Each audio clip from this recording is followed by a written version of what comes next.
Alrighty, welcome to a live edition of Royals Pipeline for the 2026 MLB draft. We got the whole crew here. We got Kev, we got Joel. Guys, how we doing today? Hanging in there, man. I'm glad to be a part of this. The draft, hope springs eternal every July when the draft starts, and especially when you're in the Royals position, you're drafted in the top 10. You got a chance to get a guy that can come up and help you quickly, potentially, and we'll see where this is at because there's way more optimism right now than there probably is with the big league club. So we'll see where this goes. Yeah, you have to be excited as a Royals fan once you get down to this time of the year because hey, look into the future. It seems like we're always looking to the future these days, but yeah, I'm excited about this draft. Like we talked about it, Joel. You mentioned Royals are picking higher than they should have been picking, but thanks to the MLB draft lottery, they got the 6th pick.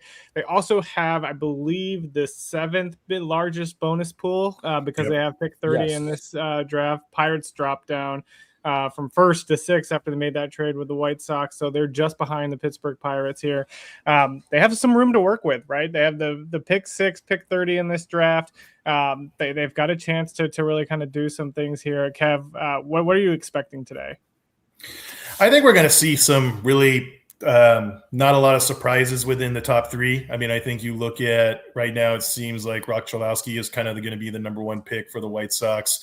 I think probably their move yesterday probably was a sign that they were looking to do that, especially to get some more bonus money.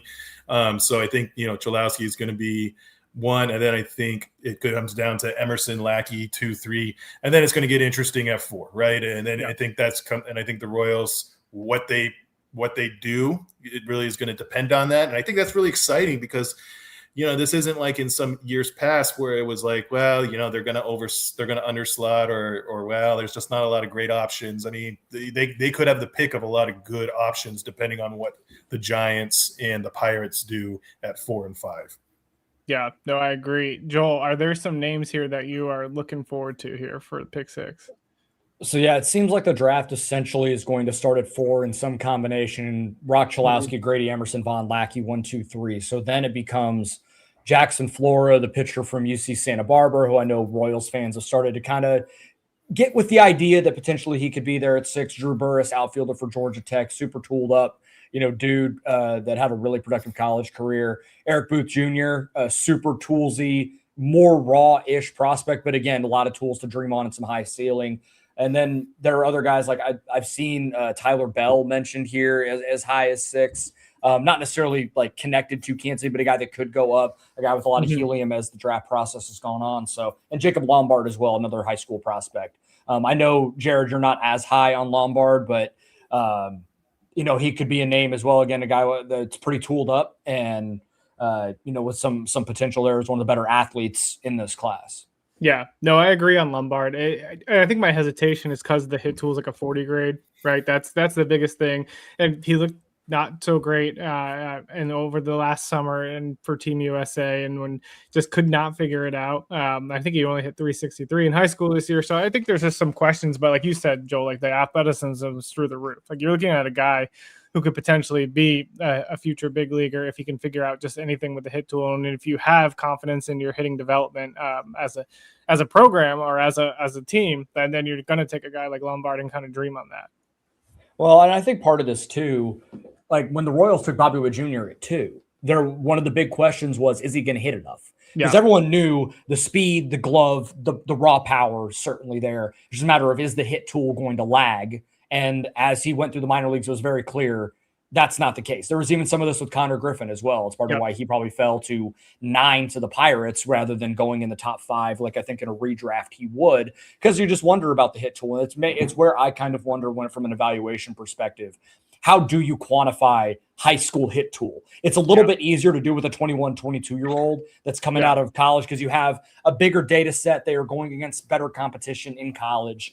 And for these guys that, they're 18 years old, a lot of the time when they're playing for their high school, not necessarily the best competition in the world. So you have some, travel circuits and stuff. But again, how can you quantify that? So that's where I'm not necessarily like as skeptical on it because I believe the athlete more often than not, it will play out better. Yeah. Obviously, I could be talking out of my ass, which is totally fine. I understand. But I think there are recent examples of super athletic, tooled up shortstops with questionable hit tools in the last 7 years that have panned out pretty well through the minor leagues into the big league level. Yeah, no, I agree. I want to touch more a little bit too on Kev's point and your point too here that the pick 4 and 5 are really going to decide what's going to go on for the Royals. I've seen rumors that Flores definitely for sure going to Pittsburgh if he's there for them. I've also seen that they've looked at Chris Hacopian and Derek Curiel, who are higher on their list in case the Giants take Flora.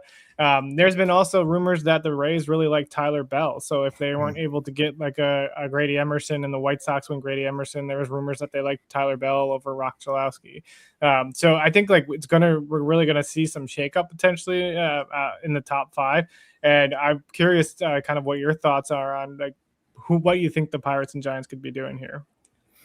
Yeah, I mean, I think you look at where the Giants are. The Giants, I feel like, are a little bit in a situation similar to the Royals in terms of their major league organization. Expectations were pretty high, but they're really disappointed. And this is the Giants. I mean, this is not a team that's used to rebuilding. They want to retool real quick. And we also have and the only difference is that the Royals have a more experienced GM than the Giants and Buster Posey. And I guess this is really kind of a big choice for Posey. Is he going to kind of overreact? I mean, I think right now, like you said, it's like Flora makes a lot of sense for the Pirates, and I get that the Pirates would do that because they probably know they're not going to re-sign Paul Skeens. They know they got to prepare for life after. And the Pirates have been a pitching factory in some ways, very underrated. I mean, with Jared Jones, as long as he stays healthy, you've got other guys that are big arms like Bubba Chandler. Mitch Keller is not sexy, but he's been a dependable pitcher for them. But the Giants, I feel like there's a lot of questions in their org, and there's a lot of things they have to do. And I think right now it's like, what kind of direction do they want to take? Are they going to overdraft for maybe a more college-ready guy because they feel like, hey, this is our window and we believe in Willy Adames and Luis Arias and Rafael Devers? Or are they going to say, you know what, we got to blow it up. Let's maybe focus more on the future, which might result in them maybe getting a guy like a Booth or a Lombard because they want to focus more on the long term. Yeah, we got confirmation. Rock Chalowski is gone to the White Sox. Yeah, we will be spoiling picks here more often than not just because we have Twitter refresh and ready to go, and sometimes the stuff lags behind. So if you want to be surprised, maybe check out what we're going to do after the pick is made and go from there. But certainly if you want to stick around, like we're going to be a little bit ahead of things here. But yeah, Rock Chalowski, which has been kind of inevitable since about, I don't know when the lottery happened. We all kind of knew like, okay, Chalowski's more than likely going to go. The guy that was 1-1 for the majority of the calendar year of 2026 does end up going. And it doesn't often happen that way. I know there was some smoke around Grady Emerson. I know the Pipeline top 250 had Grady Emerson won over Chalowski in their final re-rank. But this is a guy that's probably going to be in the big leagues next year. Super high floor. Obviously can hit. There's some good raw power in there. I mean, when they took him, you could kind of tell that he's more than likely their shortstop of the future with a core of the White Sox. Looks pretty darn good right now, especially with the young guys. Yeah, Joe Doyle just tweeted out that he's expected to get north of $10 million. Woo! That's no wonder they traded for the pick with the Pirates. They needed that bonus pool money. More bonus money, yeah. That's insane. I mean, that's one of the. It sounds like they were just. Yeah, he's like the first guy to eclipse that go ahead. double digit, right? The 10 million mark. Did Willits? I think he got like did. I can't remember. 2024. So I'm trying to think of who Bazana. I don't think. Okay, did Bazana go over 10? No, he got a They cut a deal. I think. Yeah. That's crazy. I want to talk a little bit about like the potential worst case scenario. I think that we would all agree this is the worst case scenario for the Royals. They underslot. They take like a Gio Rojas or a Mason Edwards, and they try to save some money to go after somebody at pick 30. I would kind of get it, I guess, but like at the same time, when you have that much talent at the top of the board, I feel like going with Mason Edwards or going a Gio Rojas or trying to save some money at pick 6. I don't know. Everything I see says that they're going to go college arm. And if Flora's not there, like, are they going to go try to save some money and take a Mason Edwards and give him like $4 or $5 million and you save a couple million and you buy somebody down to pick 30? I don't know. I think that'd be insane. Yeah. I think that would be absolutely insane with the top of this class and what's still going to be available, even if your top option at 6 is not there. Because I think Flora is their guy. Just, there's enough smoke around it. Feels like if he gets to 6, that's who the Royals are going to take. But even if not, I mentioned like 4 or 5 other guys that are going to be in that class that, they may not have the ceiling of some of the dudes that are taken in the top 4, but a Lombard, a Booth, a Burris, guys like that are going to be there more than like one of those guys is going to be there if chalk holds, right? I think cutting a deal with someone in this draft when who knows when you're drafting in the top whatever again, like who knows the strength of the class for 2027. I just don't think you can take that chance. Yeah, this isn't the 25 class where there's question marks up and down the board, except for like Kate Anderson and Eli Willits. Like outside of those two, like it was a real big drop off after those two. I would say the strength of this draft is pretty close to 2024, and we've seen all those 2024 guys already basically in the big leagues. Cags, Kurtz, Chase Burns, like all these dudes are in the big leagues. Everyone except Condon, I think. Yeah, and Condon's in AAA about knocking on the door. Yeah.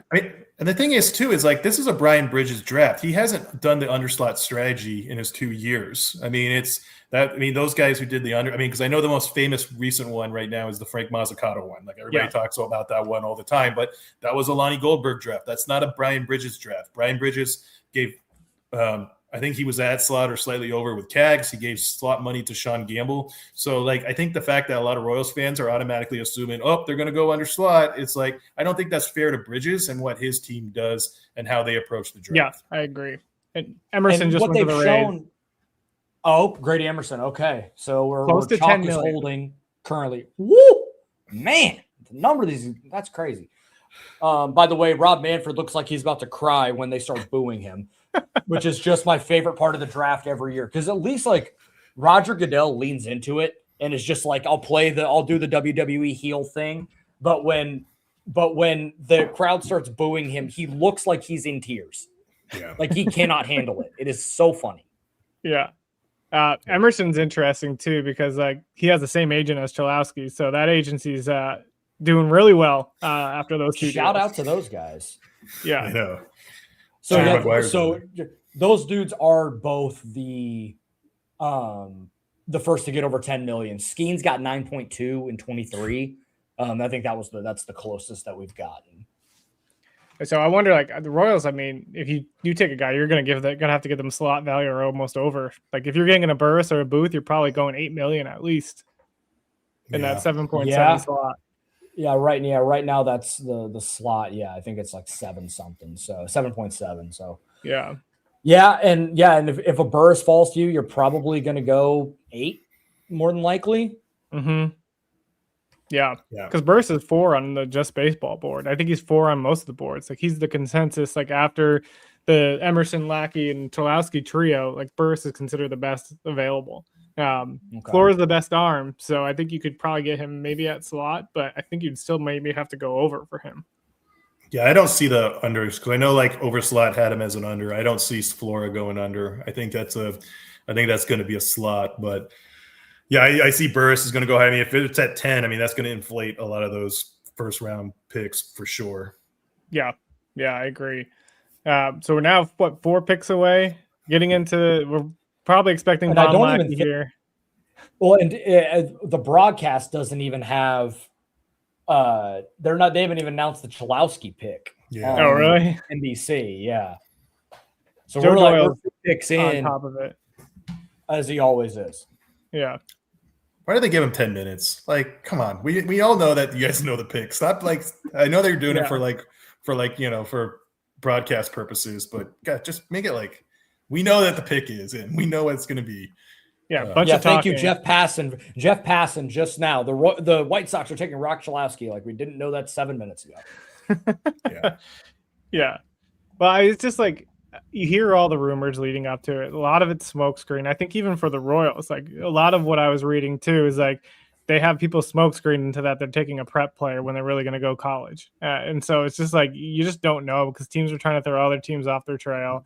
And like a lot of the rumors go around and you just have expectations that like, okay, no one knows anything except for the people in the draft room really on draft day. And they don't even know because like the Royals don't know who's going to like technically fall to them right now. Yeah, and what we've noticed, what I've noticed at least in the last couple of drafts when it comes to the first round pick, like they underslotted Blake Mitchell, and sure we don't know what that pick is going to look like. Does he even make it to the big leagues? Where that still I think remains to be seen. But what they've shown in the last 3 drafts is they're going to take swings on tools. Like that's why I think the underslot thing, like going like really underslot with like a Mason Edwards or whoever or Gio Rojas, whoever it ends up being. I just don't think that is the way that they've trended in the last 3 drafts. And I know that the 23 draft was not a Brian Bridges, but you took a major swing on the power and the arm of Blake Mitchell, knowing that the hit tool was probably going to be a concern. You're just hoping that he hits enough home runs. He's done that to this point. Whether you think he's going to be a big leaguer or not is a different conversation. In 24, you took a swing on 70, 80 raw power. Right, with Jack Caglione. And to be fair, he fell to you at 6. When we did the draft show in 24 with Josh and Jordan, we didn't even think about him getting to the Royals because I didn't think he was going to make it to 6. And then last year, you're down the board a little bit, but you take some swings on some really tooled up high school kids in Gamble and Hammond. Hammond has had a much better start than Gamble, though he looks like he started to get it figured out at low A as well at 19 years old. So that's why I think it is going to be a guy with an elite tool set or the potential for an elite tool set, like a Burris, like a Booth, like a Lombard, like a Flora, whoever it ends up being, whoever's there at 6. I think it's going to be one of those guys. I just don't see a world where they go a significant underslot to save money down the board. That just has not been what they've done in the last couple of drafts. Yeah. In that 24 draft too, like I had no idea. I did not think like Kurtz, Cags, or Weatherholt were going to fall to them at all. Like Cags and Weatherholt did, and Kurtz went before them. And it's just like you just don't expect that. Like the rumors were they were going to go Connor Griffin or Bryce Rayner because like they didn't think any of those like big league college guys were going to even come close to them. And like Burns, I think was kind of a surprise at 2, even though he's turned out to be worth every penny of that pick. But it's just been crazy to kind of watch how some of these drafts have panned out. Yeah, and I think it's really interesting, especially you look at what Bridges has done. I mean, he comes from the Atlanta organization, or Atlanta always tends to really like guys with big tools, like prep guys. I mean, that's always been kind of their MO. And then even with the Giants, he picked some guys with some loud tools. I know Bryce Elridge was one guy that Bridges was in on with the Giants. And so, I think, like I said, I think it's just I kind of agree with Joel and kind of what we're looking at here. I just don't see them playing it safe with like some underslot guy like a Mason Edwards. That just does not seem to be like Bridges' MO as like a scout, as what he prefers, what he wants to build this team around. And I get where they're coming from, but I just don't see that with Edwards. I feel like if they're going to go that road, it's going to be somebody like a Rojas, somebody with something loud that has long-term value. Yeah. My question is, will the Twins be weird here and not go Von Lackey? So here's the thing. I was just thinking about this. Like, is there a chaos scenario between now and the Royals, between the Twins, the Giants, and the Pirates? Like, is there some pick that we are not expecting that brings someone down the board that maybe wouldn't have been there otherwise? I think it would be like Derek Curiel to the Pirates, or if they went Chris Acopia and they took one of those college bats to save some money because they traded away their money to the White Sox, basically. I think if we see that would kind of cause a little bit of chaos. And Giants, I really don't know. Like Jackson Flora is a San Francisco kid, so like maybe they go Jackson Flora because you're getting the hometown kid there. But like they've been talked about, like they really like Jacob Lombard. There's talks that they really like Eric Booth. Like I don't really know what the Giants are going to plan to do.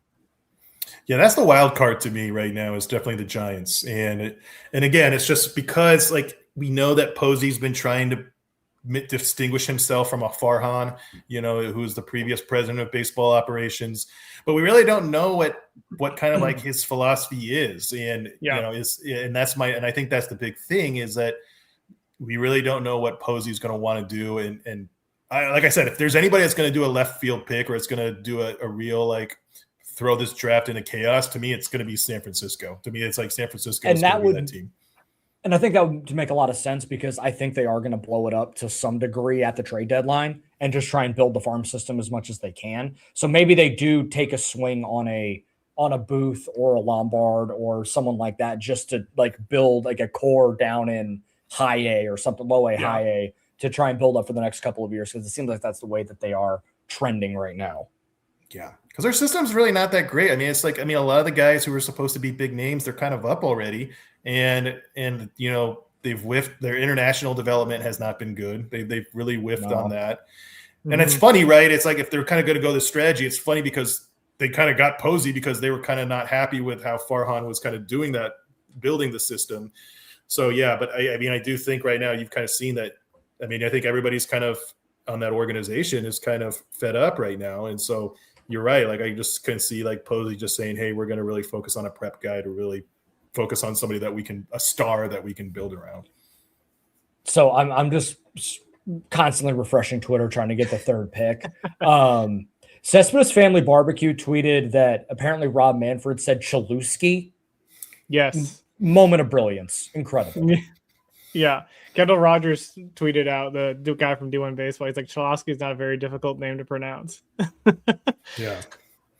How do you not have that right? Like, that would be the first thing I would be doing as commissioner, is like, okay, I'm not going to mess up the number 1 overall pick's name. And sure enough, he did. I know. It's a Brett Favre moment right over here, you know? So, like, oh my gosh. Well, we are still waiting for pick 3. I have not seen anything come in. Which then, does that mean that this might be the chaos pick? Because like Lackey's there at 3, and that's been like the chalkiest of chalky. You think that's where they're going to sprint to the podium for? To me, he's like the best player in this draft. But Twins are cheap, the dish, the hit tool, the power. Like, that's, if he doesn't stick at catcher, which he's going to, he's like better than Kyle Teal defensively behind the dish. But you could do anything with him, and he played all 8 positions in one game at Georgia Tech this year, just because he can. Love that.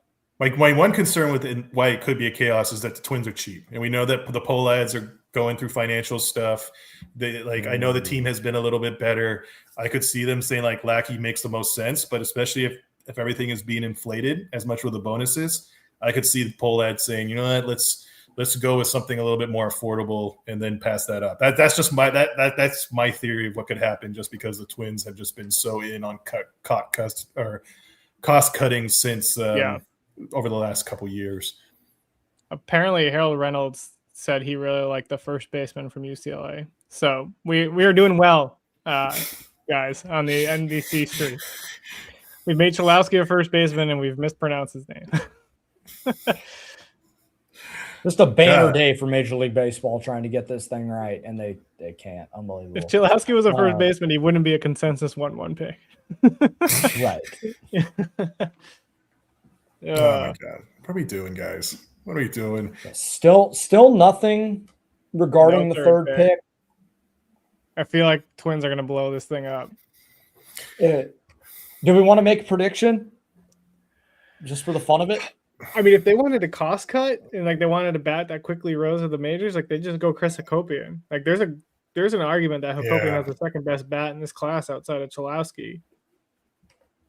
Yeah. Well, besides Von Lackey, so maybe third best, but he just doesn't have really a defensive position. Like you're probably putting him at second base and hoping it kind of works. Which, I mean, I guess with the Twins, I mean, I guess that makes a lot of sense. I'm trying to think of just even where they're at roster wise. I mean, would they go prep? Like they liked prep. Prep before. Do they take like a Gio Rojas and like really under slot? Really, the third pick would be insane. Oh man. I mean, you're going to take Gio Rojas, a left-handed high school pitcher, over Eric Booth and Jacob Lombard, high school bats. That could be elite. And even if you wanted a pitcher, like you take him over Flora, right? Like that'd be wild. Yeah, Brady Emerson officially now the number 2 pick. Yeah, that kid's going to be really, really good. Yeah, I mean, that's Emerson has Eli Lillis. I mean, he's a stud. Yeah.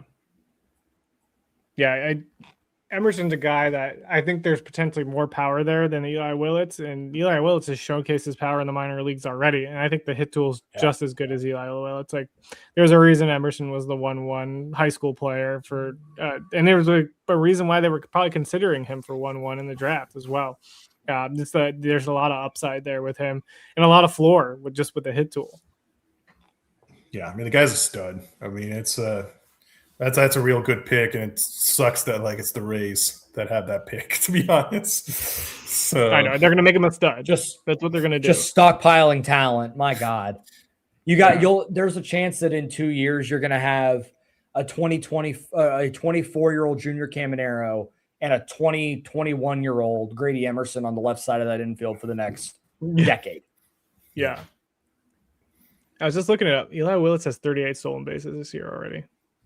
Wow. No. Yeah, it's just funny. That was not the way that everyone thought that was going to go. That was a shocker 1-1 pick. Nate Anderson looked like he was like, we just I got a message from Tyler that's Von Lackey to Minnesota. Okay. So they didn't overthink it. Yeah. So I guess that's the way they're going. Again, it's when you have a draft like that where it's like you have 1A, 1B, 1C, like you got to do the right thing, even if you want to cut costs. Yeah. But yeah. Oh man. So we got Cholowski 1, we got Emerson 2, and then Lackey 3. I feel like that's the first time the first 3 picks have gone the way that people have expected them to go. Right. That's why I'm kind of waiting for where's the turn happening. Yeah. And if it hasn't happened by 6, I will be concerned. If Royals are the one that make it. if it's Flora and then Booth, Lombard, whatever, like if it's super chalk, I'm like, oh God, what's going to happen here? Or goes Flora Burris. Watch them have like both access to Flora and Booth, and then they go like Edwards. I will crash out on this podcast. I looked through and I was trying to figure out, because like outside of the names we've mentioned, like Gio Rojas was somebody they were linked to. Again, I think they've moved off of Rojas pretty well. I think what they've seen from him is like he's great, high upside, but then you look at a guy like Jared Greenlinger, and he's a two-way guy, and he's a kind of a wild card. He reclassed this year, and he's 17 years old. So like I would rather take like a Jared Greenlinger and take a shot on that upside because of both the bat and the arm play. I don't know if he'll be a two-way once he gets to the major leagues, but he's got more potential to me than like I would be happier with a Greenlinger than a Gio Rojas. Yeah, I mean, I think Rojas is kind of the one I think is he got some initial buzz real early, and now I feel like that one's kind of cooled a little bit. But who knows? I mean, who knows? Like I said, Brian Bridges loves his prep lefties, so like let's not rule out that they could go in that direction. Yeah, it looks like Von Lackey to Minnesota looks like that's the pick. So now the draft really starts because now we're gonna figure out where the heck San Francisco is gonna go, and that'll really probably end up deciding what Kansas City ends up doing. Yeah. Well, that's the thing with a prep lefty. It's just like I would rather take the prep lefty at 30 and get like a Carson. Hopefully, a Carson Bowleman falls to you, or a Sean Duncan. Well, Sean Duncan now had Tommy John surgery, so you maybe could get him in like the second round or something. Because the upside is Sean Duncan is David Shields 2.0 basically. Yeah, David Shields is pretty good. That's a pretty good pick so far. Yeah. Like I said, I think you could get prep later and still get a good arm. Like I don't see why you have to do it in top 6, at least for a pitcher. The prep lefties in this draft are pretty good. I mean, you're looking at like a significant list of names. We're looking at the 2026 MLB draft rankings here. I just wanted to. Okay, Twins pick is in. Oh man. Oh, there's some Twins fans. Look at that guy. That guy's pure Minnesota right there. that's like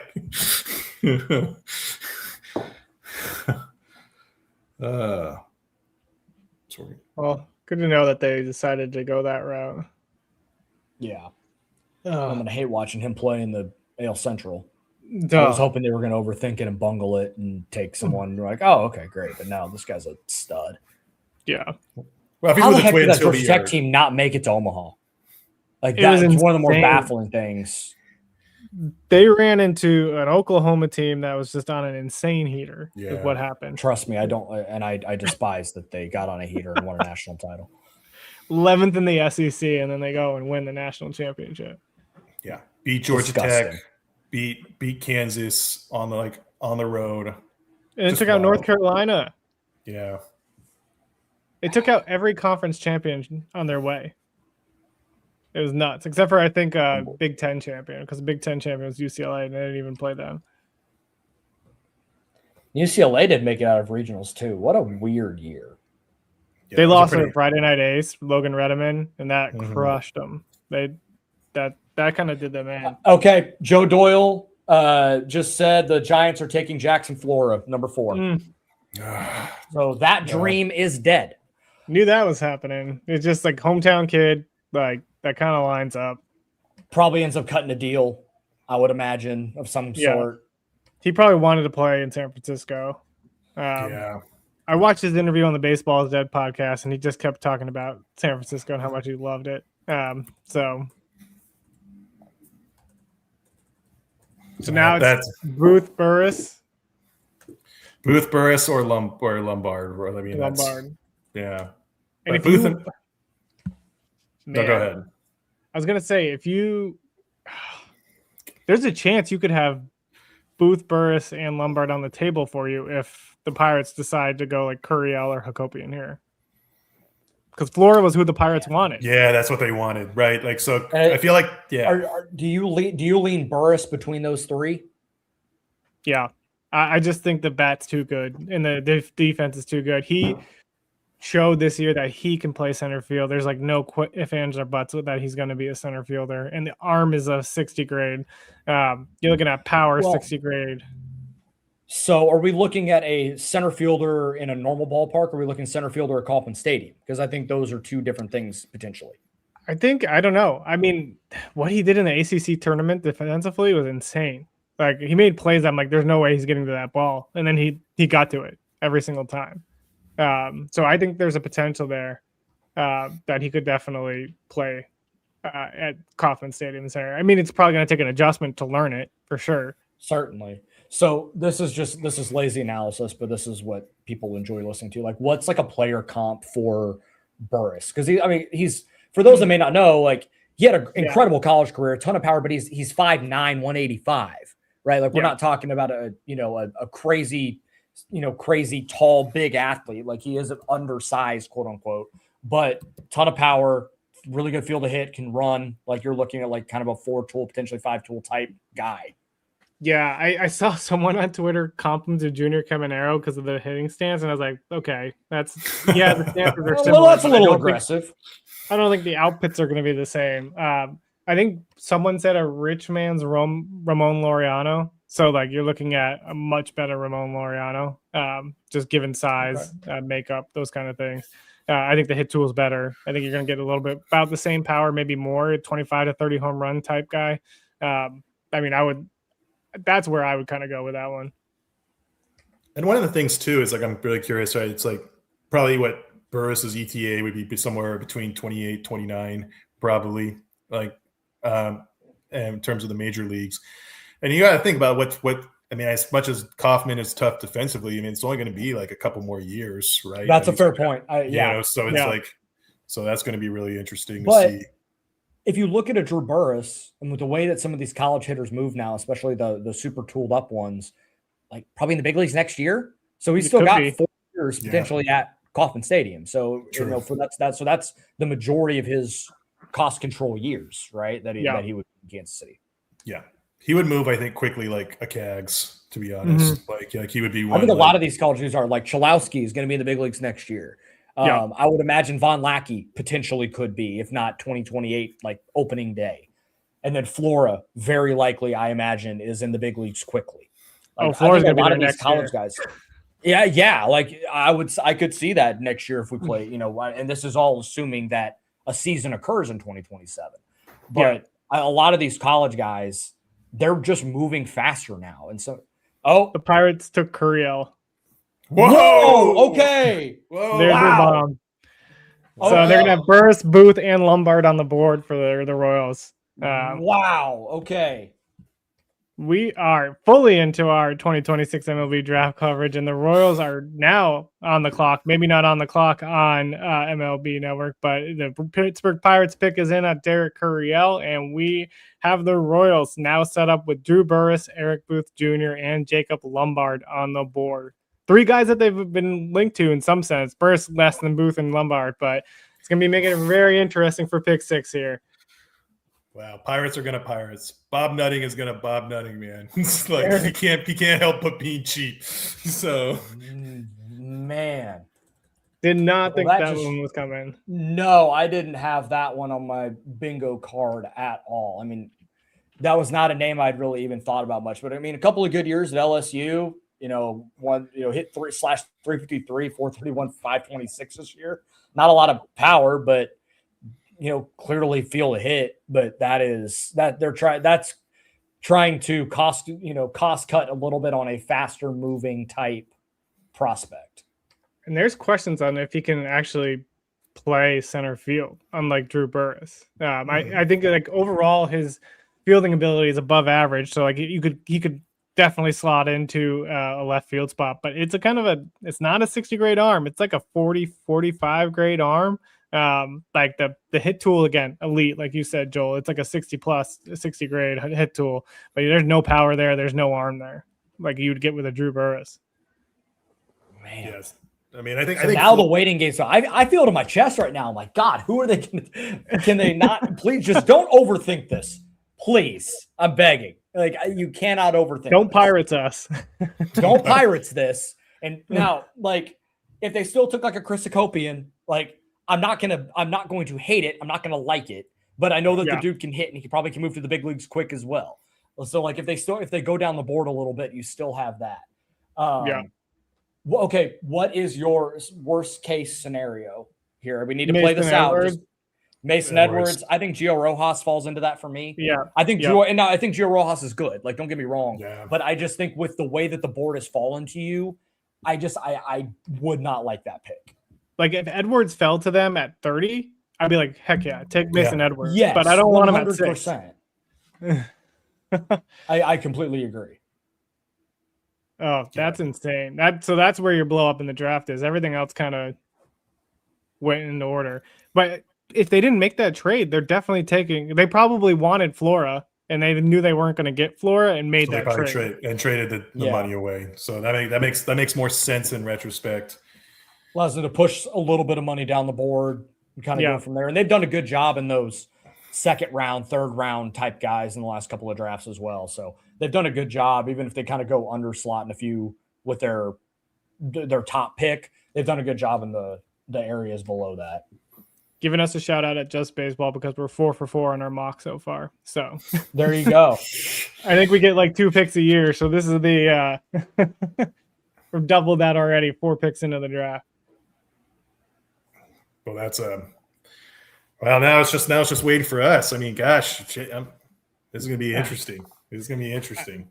Yeah, I'm like, someone put out Booth, please. I would love. But truly, I think any of the 3 that we mentioned, Jacob Lombard, Eric Booth, Drew Burris, I'm thrilled. I think, especially with the way that the board kind of fell, I think that would be great. I think of those 3, the best option is Burris. And then Booth, and then Lombard, but I still would like the Lombard pick. Yeah.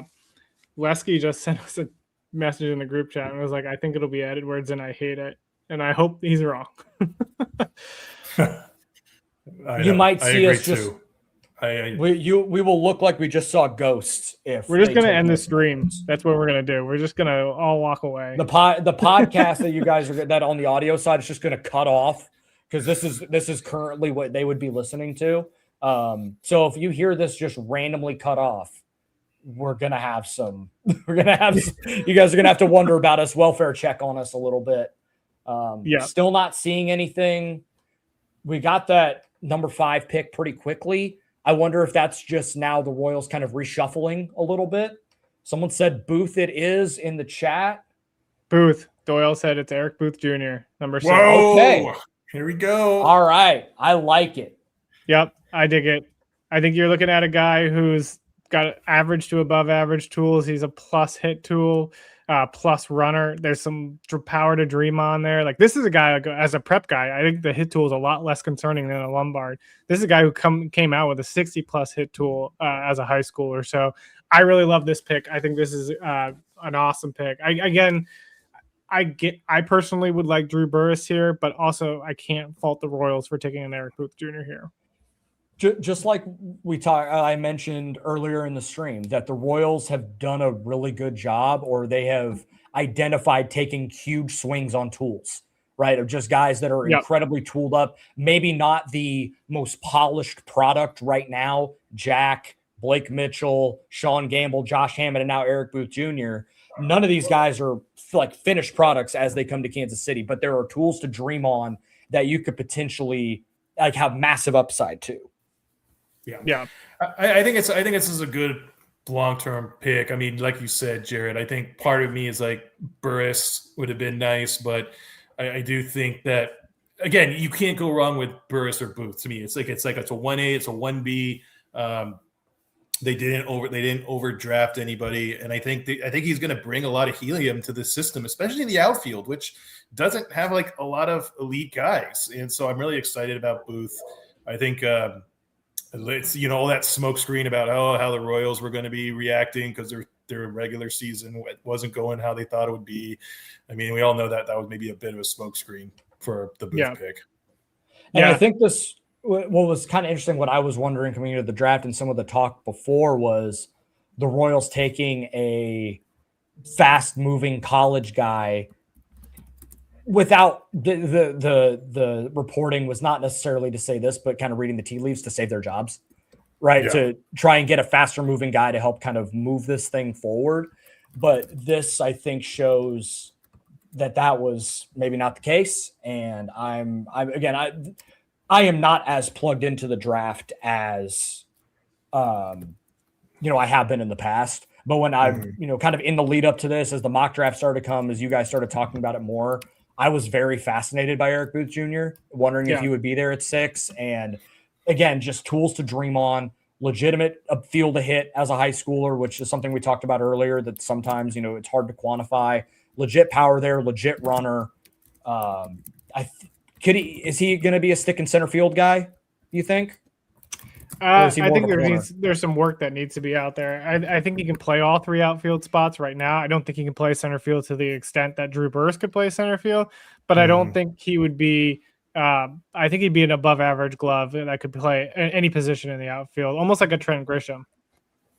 Right. Okay. Yeah, I mean, I think you look, like I said, I talked about this before, but I do feel like this is a very like a Carl Crawford type. I think it's just like a guy that maybe not is a pure center fielder, but could be a really good corner outfielder. I think it's just the home runs and the stolen base potential. Like I said, I love this guy. I think this is just a guy that the Royals really haven't selected in years past. I feel like this is a guy that they've just kind of there's been opportunities and they've kind of avoided it. And I'm kind of glad that they decided to go this route rather than. Like I said, I think Burris I would have been really happy with, but I was just kind of worried, like you said, they'd go with somebody like a Curiel or something down the road that would have been like, oh God, really, like another Gavin Cross type that's really safe, So I like this. Which turned out to not be that safe. No, not safe at all. Gone on. And no, again, like kind of easy to retcon that pick now, but at the time I was like, oh yeah, I like Gavin Cross a lot. That's a good pick. But the rest of that 22 draft really has not been stellar. So I think that is. It's hard to sit there and go, oh, yeah, they should have gone with this other guy because who knows? Yeah, and I think like you have the questions around the power output, but I think there's some concerns there. But like I think this is a guy, you look at his kind of frame and stature, that he could really grow into that. Wait, hold on. Joe Doyle just said, hold the phone on the Royals here. Oh, boy. And I'm seeing everywhere that it's announced and like the graphics are out that the Royals are taking Eric Booth. Whoa. So hang on here. Oh boy. Joe Doyle said the Royals may not be official. Okay. So Okay. this is interesting. Oh boy, this would be a. So we got excited. It says the picks in. It says the picks in. So I guess we got to like see what's on the TV. Wait, what is happening now? What the heck? Is it going to be Burris or is it going to be Edwards? Hold on. The Royals have taken Louisville outfielder Zion Rose with the 6th pick. Zion? Wow. Wait, That's what? insane. What? Wow. Did someone get drunk? Did they forget Whoa. that they think they're on pick 30? Oh. What is happening? I mean, I like Zion Rose, but again, I like Zion Rose at pick 30. What is happening? That's a really interesting one. Oh man. Like you take Zion over Drew Burris? Over Eric Booth? Over Jacob Lombard? Over Chris Akopian? Over like any of these guys? Boy, man. That's just so weird. I'm stunned. That's almost worse than an Edwards pick. Yeah, I kind of feel that way too, because it's like. And listen, like, I like the player, but not at 6. This feels insane. I mean, yes, again, this is a guy who has a above average hit, above average power, above average run. The defense is not anywhere close to Drew Burris. The defense is fine. Like, he's athletic. He's kind of a powder keg of an athlete. But man, like, you're going to pass up Drew Burris and take Zion Rose, like the college outfield. I mean, I hate to be like this. I hate to be like negative and stuff, but sometimes I just gotta say, like, what the heck are you guys looking at in the draft? So, and I don't know more than they do, but still, it's just like, what are we doing? Okay, so let's feel this out a little bit, because this is obviously stunning considering Joe Doyle is as plugged in as anyone. And when he said Eric Booth, I think we all took it as gospel because he's right on this stuff more often than not. Yeah. Yeah. So I think we were all just stunned on this. And to be fair, I floored because I thought Eric Booth was the pick. We had been talking about Eric Booth as the pick, and then the rug gets pulled right as they walk to the right as they walk to the podium. Could this mean that they have a feel for who could be there at 30 and who could drop? Is there someone that drops significantly that they feel like they could snipe at 30 for a bigger deal? The only guy I can think of right now is, because they love him and they didn't get Jackson Flora, is Cam Flukie out of Coastal Carolina, because Cam Flukie was the number 1 rated pitching prospect going into the season. Into the year. Yeah. And I don't know if they like Flukie that much where they're like, we're going to cut a max deal with Zion Rose at 6, because like this is going to be a max cut. Like, this is for sure going to be a max deal cut for them, and they're going to save a crap ton of money. So like what they do at 30, I think, is going to be very telling. Yeah. I mean, that's the only way you could, like you said, I think Flukie is like the only one where you could say, I mean, I'm still not happy with it, but at least like you can understand where it's coming from, because like you said, like you're basically doing this to save money to get something really big at number 30. Yeah. Like this to me, as I took a deep breath, went, okay, clearly there's something that they know the rest of us do not. And that's the only way I think they can justify this, because this to me is insane. And again, I don't want people to misconstrue us kind of being shocked, stunned, and a little pissed with not thinking Zion Rose is a good player, because he is. No, yeah. But the process of this feels very odd. If they end up getting Flukie, or they end up getting somebody falls that we're not expecting to, that is expected to go in the teens, that drops to 30, they're able to buy there, then I will understand the process a little bit more. But I am not going to like feel almost mad about this until I see what they do at 30. My initial gut reaction was to be mad, but also I do like Zion Rose as a player. Yes, and I think that's what I don't want. I don't want people to think that we don't like Zion Rose. Like, this is not, I'm trying to think of like an MLB or like an NFL draft comparison. for what the heck just happened. Yeah. I mean, I think that's the case, right? And I think, again, they must have said, we really like Rose. We don't want to lose out on Rose. We know Rose is probably not going to be there at 30. That's probably where that comes from. So it's like, hey, maybe we can get Rose, the guy we want, and then we'll get kind of a guy like a big name at 30, like a Fluky or somebody else. So you're right. Like, I think it's kind of one of those things. What we got to look at what's going to happen at 30. To kind of spin this back in the other direction, as I talk out of both sides of my mouth, talking about what this could be. With the current structure of this team, and if you want to compete in 2027, respectfully, Zion Rose is not helping you. Yeah. Yeah. This is a situation where it feels like they overthought the room. Like, I understand playing slot games is part of the MLB draft. It's what makes it unique to the NBA draft, to the NFL draft, where it is draft for need, draft for best player available, that sort of thing. You don't draft for need in baseball. But more and more now, these college guys that come up at the top of the draft are ready to go in a year. Mm-hmm. And if you want to compete in Kansas City, you needed to take a Drew Burress if that was what you wanted to do. Because, listen, this farm system is just top to bottom not very good. And all of your guys that you think are talented are all in low A or high A right now. They are 2 to 3 years away potentially. You have almost nothing in double A or triple A that are serious long-term prospects of helping you at the big league level. So that's why I thought you take a Drew Burress, or you take, if floor fell to you, whatever the case, you could plop that guy in high A right now, let them finish out the year, and then he starts in double A in 27, and then he's ready to help you by June, just like Jack Caglione did, or what they thought Jack Caglione could do. Yeah. This feels like it's a much more long-term play. Yeah. And I don't think that's the right process for where this current team is at. If the Royals were like punting on this current group, then taking Zion Rose and moving it to 30, okay. Because you're trying to build that core in high A for a 2028, 2029 potentially, and run with those dudes. I don't think that's what they want to do at the big league level right now. So it feels like the two timelines things the Golden State Warriors tried to do, and it failed spectacularly. I don't think taking Zion Rose here it just doesn't make a ton of sense from where the big league club is currently at. Yeah.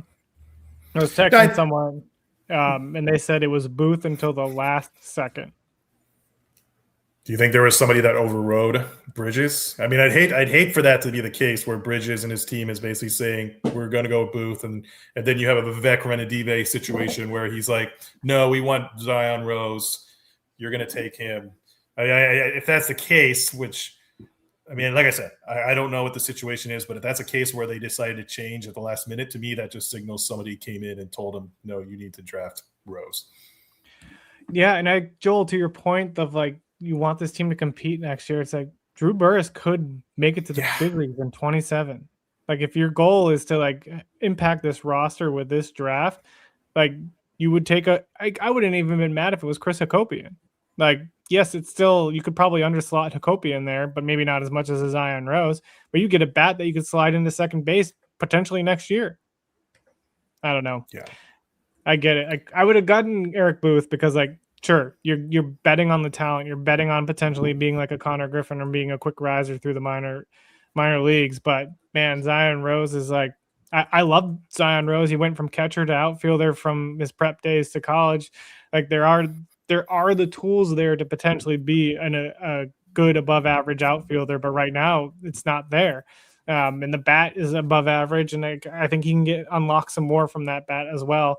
And I do think Zion did get bumped down in the draft a little bit because he was hurt this year. Yeah, like, he exactly. potentially could have been a top 15 pick if he stayed healthy all season long. So there is that at play, but still, they must have thought he wasn't going to fall to them at 30. Like, they must have had some kind of rumors that he was going to get picked by the Guardians at like 19 or something like that. Cool. Go take Drew Burress then. Yeah. Who's a better player? I'm sorry. I like Zion Rose. Drew Burress is a better player. If you're that mad about not getting Zion Rose at 30. You shouldn't take him at 6. I'm sorry. Yeah. Okay. Yeah. But that was unnecessary, but just.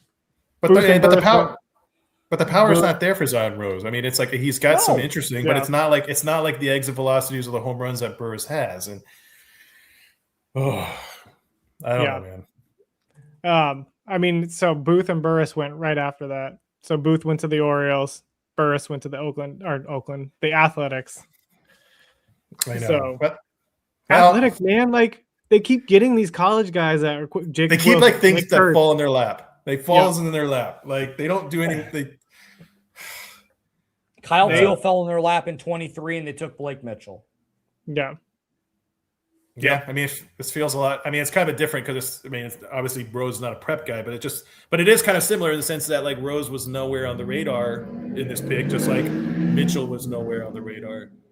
Well, I don't think Mitchell was totally nowhere on the radar, but I was seeing him mocked. But based on the way that the Royals had handled drafts in previous years, I'm like, okay, there's something smokescreen about this, right? But they ended up taking him, and I disagreed with it at the time. I still feel kind of justified in that.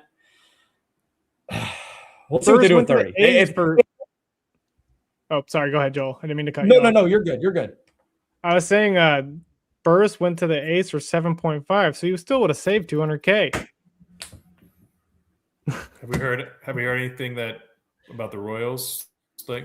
I haven't seen anything on the signing bonus for Zion yet. It's got to be what, $5 million at most? I'd say less than that. Probably less than that. Yeah, nothing right now. Eric Booth went to the Orioles for those that the carry went the very next pick. Yeah, I mean, are you getting him for $4 million? Like that's a huge chunk of money. That's $3.7 million you're saving. But I mean, what it been like? He would have been what? Like he would have been like a 1.3 guy if he would have gone at 30, right? Like, I mean, it's not like he would have made, or like a 2 guy. Like so anyway, he's getting probably paid more than what he was projected to get paid. Yeah. I'm looking at the slot values. So our buddy Alex Duvall, who covered the minor leagues for a long time, this is what he had to say, because I sent him the Eric Booth, and he said LOL because he was not high on Eric Booth. He tweeted, Zion Rose is the dog. I love the player. Assuming they save money for the pick 30, this is a home run type of pick to go under slot, not a prep arm that throws 88. Second tier college bat, A+ till we see what we get at pick 30. Yeah. The pick 30 slot value was like 3.1. So maybe he gets 4 here. Yeah. I'd say 4. That's got to be. Anything over 4, you might need to put me in an insane asylum. Like if he was going to go to the Guardians at like 19, that would have been 4.5. So, I mean. So, hey, real quick, just there's a comment in here, but without a salary cap, what do we care about saving money? What we mean by that is all that means is they're moving the money around. They are not they're not quote unquote saving $3 million by taking Zion Rose. They're just now moving that money to the rest of the draft because the teams spend their entire bonus pools. That's where I think when we talk about underslotting, it gets misconstrued that the team is being cheap. That is not the case. All it means is they are taking someone at a certain value, and then whatever they decide not to spend, like whatever they don't give with that pick, then just gets moved down. That's why when you see a team underslot their top pick, it means that they're probably getting someone down the board for more than what that slot value is. So that's what we're talking about with pick 30 are they going to give someone $2 million over or $1.5 million over at pick 30 that they kind of quote unquote buy down the board a little bit, that they're willing to give more money to than some of these other teams as they play their slot games. Yeah. Yeah.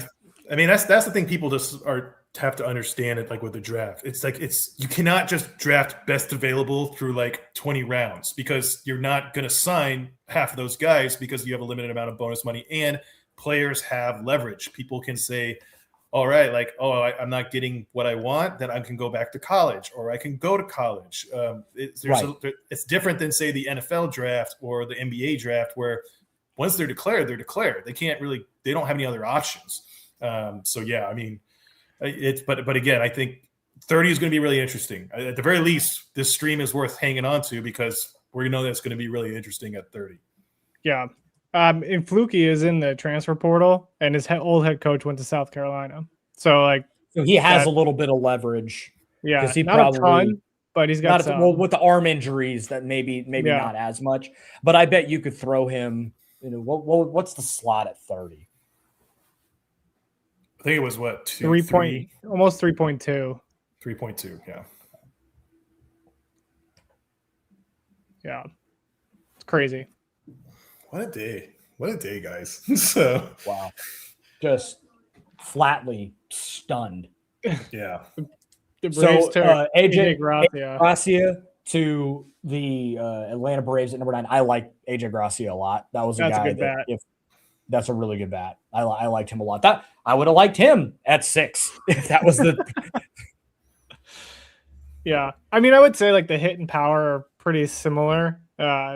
It's just left-handed versus right-handed, but I think you could get a better fielder out of AJ Gracia. Yeah, arms are about the same. The arm isn't great for AJ.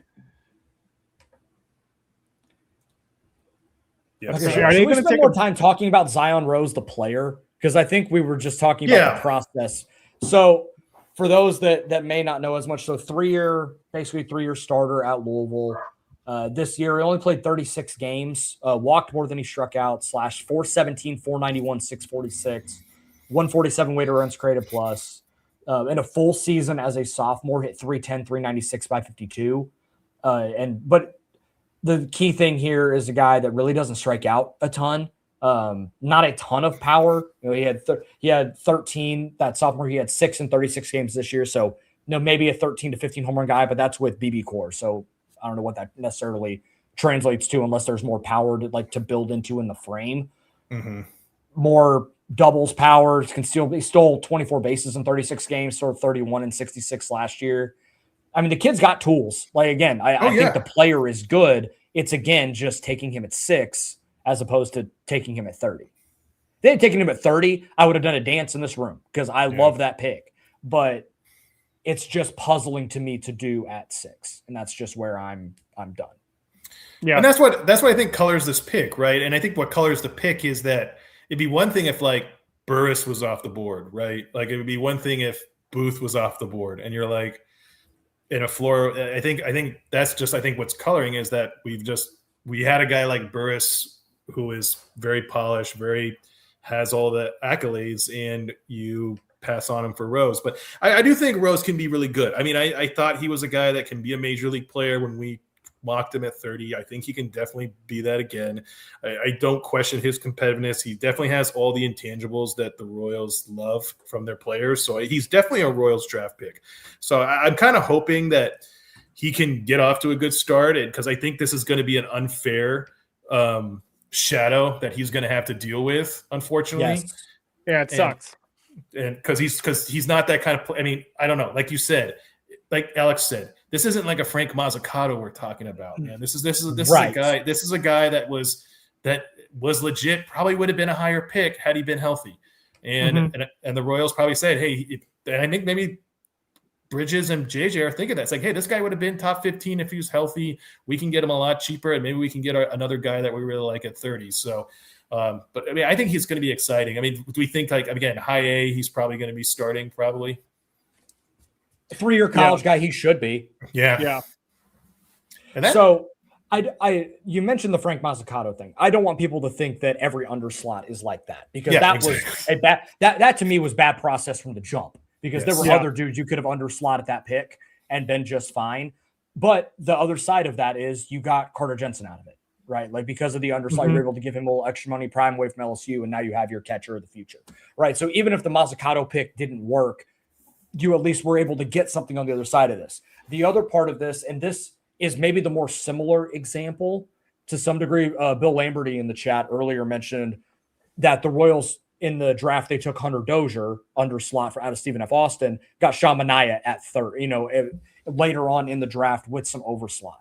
So maybe that would be a more apt comparison for what they're trying to do with this. I don't know if it's necessarily a prep lefty like Mania. Was Mania a prep lefty or was he Indiana college guy? Indiana State, That's right. I knew he was out of Indiana, but I couldn't remember if he was high school of Indiana or Indiana State. That's right. Okay, forgive me for that. Tyler Bell out of Kentucky to Colorado. That was a pick that had a little bit of helium there as well. So yeah, it's pretty intriguing. I don't think he is your number one prospect now, though. Like if Eric Booth was the pick, he would jump Chourio and be number one. Yeah. Is he number 2, number 3? How do you guys view where he fits in the system now? I put him at 4. I mean, I think he's good, but am I ready to? I mean, 3 or 4. I definitely don't put him over Shields right now. I think it goes between. I put him over Gamble. I put him over Gamble, yeah. I would say that's yeah. I think just I don't have like a personal ranking, but just the way that I view the system: Chourio 1, Hammond 2, Shields 3, Rose 4. I think, and that's some order. Yeah. Okay. Yeah. Because I'm just not as high on Blake Mitchell. I don't know if he's a big leaguer. I just think the strikeouts are too insane at high A for me to believe that it's going to translate. Well, he's still in high A. But he's striking out 35%. And it's not even like the zone contact rates make you feel good. Yeah, he's one that I'm like, I still can't figure out. I want to be out, but I'm not. I can't. Like, whenever he makes contact and barrels it, I'm like, yes, it's Mike Zunino. Like, can he be Mike Zunino? Yeah, that's probably what it is. With a little bit more walk. The Nationals have killed it in the draft the last few years. A's too. Athletics. They've been just like bringing in dudes after dude. It's been at least offensively. But Jamie Arnold's been looking great in the minor leagues. So I mean, that was their pick last year. Yeah, they just got to figure out. I mean, part of it's just the ballpark, but their pitching they just got to figure out because that's been the biggest. They're developing all these hitters and getting all these hitters, but just their pitching is just a disaster. Yeah, I mean, I want to be a hitter in Sacramento. I know. Hey, I was, man. I played a game there in high school. It was great, but I struck out. That was my only at bat. So, what are your grades for this pick? It's hard, incomplete because we don't know what they did at 30. Yeah. Right now, I would give it like a C+. I think that's being generous, but I'm giving it an incomplete until I see what they do at 30. Well, I feel like to fail, you'd have to be like, let me take a guy who's in the 5th round and take him in the 1st. And then I'm like, okay, D would be like, okay, I think just like player itself, I think it's like, if we're just talking about taking the player and putting him in the system, like a B-. But I think just the process of taking him at 6 and trying to buy someone down the board, which there's no guarantees with that either. It's a C- at best. I do not agree with the process that they're trying to go with here. I think you just should have taken best player available. I think you didn't need to overthink the room here. It's not like all of your college options were gone. You know, it's not like Burris got taken at 5. If that happened, then maybe I would have understood it a little bit more. But even then, I probably still would have just liked Eric Booth Jr.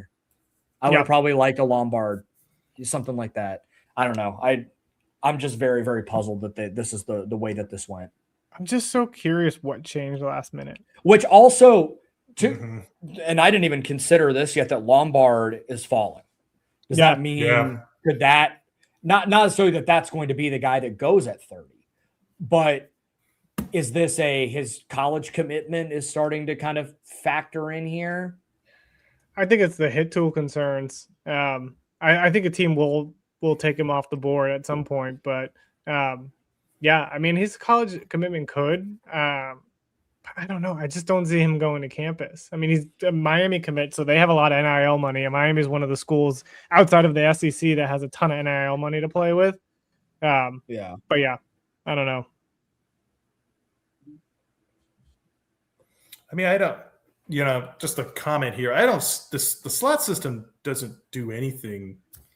I mean, I don't think it screws over small market teams. The slots are what they are. Like, you can be more creative with the slot. So I don't know. It's I think this is going to be really interesting, especially now because you have to change the channel. So if you're following us and you haven't changed it from Peacock, now you got to switch it to another channel right now. So what's confusing is like I don't know. We kind of talked about it, like the slot play. Like if you could have saved $200K on, I guess it doesn't save you enough money that you could get who you wanted at 30, but $200K is still a decent chunk of money that you could kind of buy somebody. I don't know. I mean, the reality is like college is just is a lot better now and pays more and all those kind of things. It's like just, players just have more options too. It's like for there.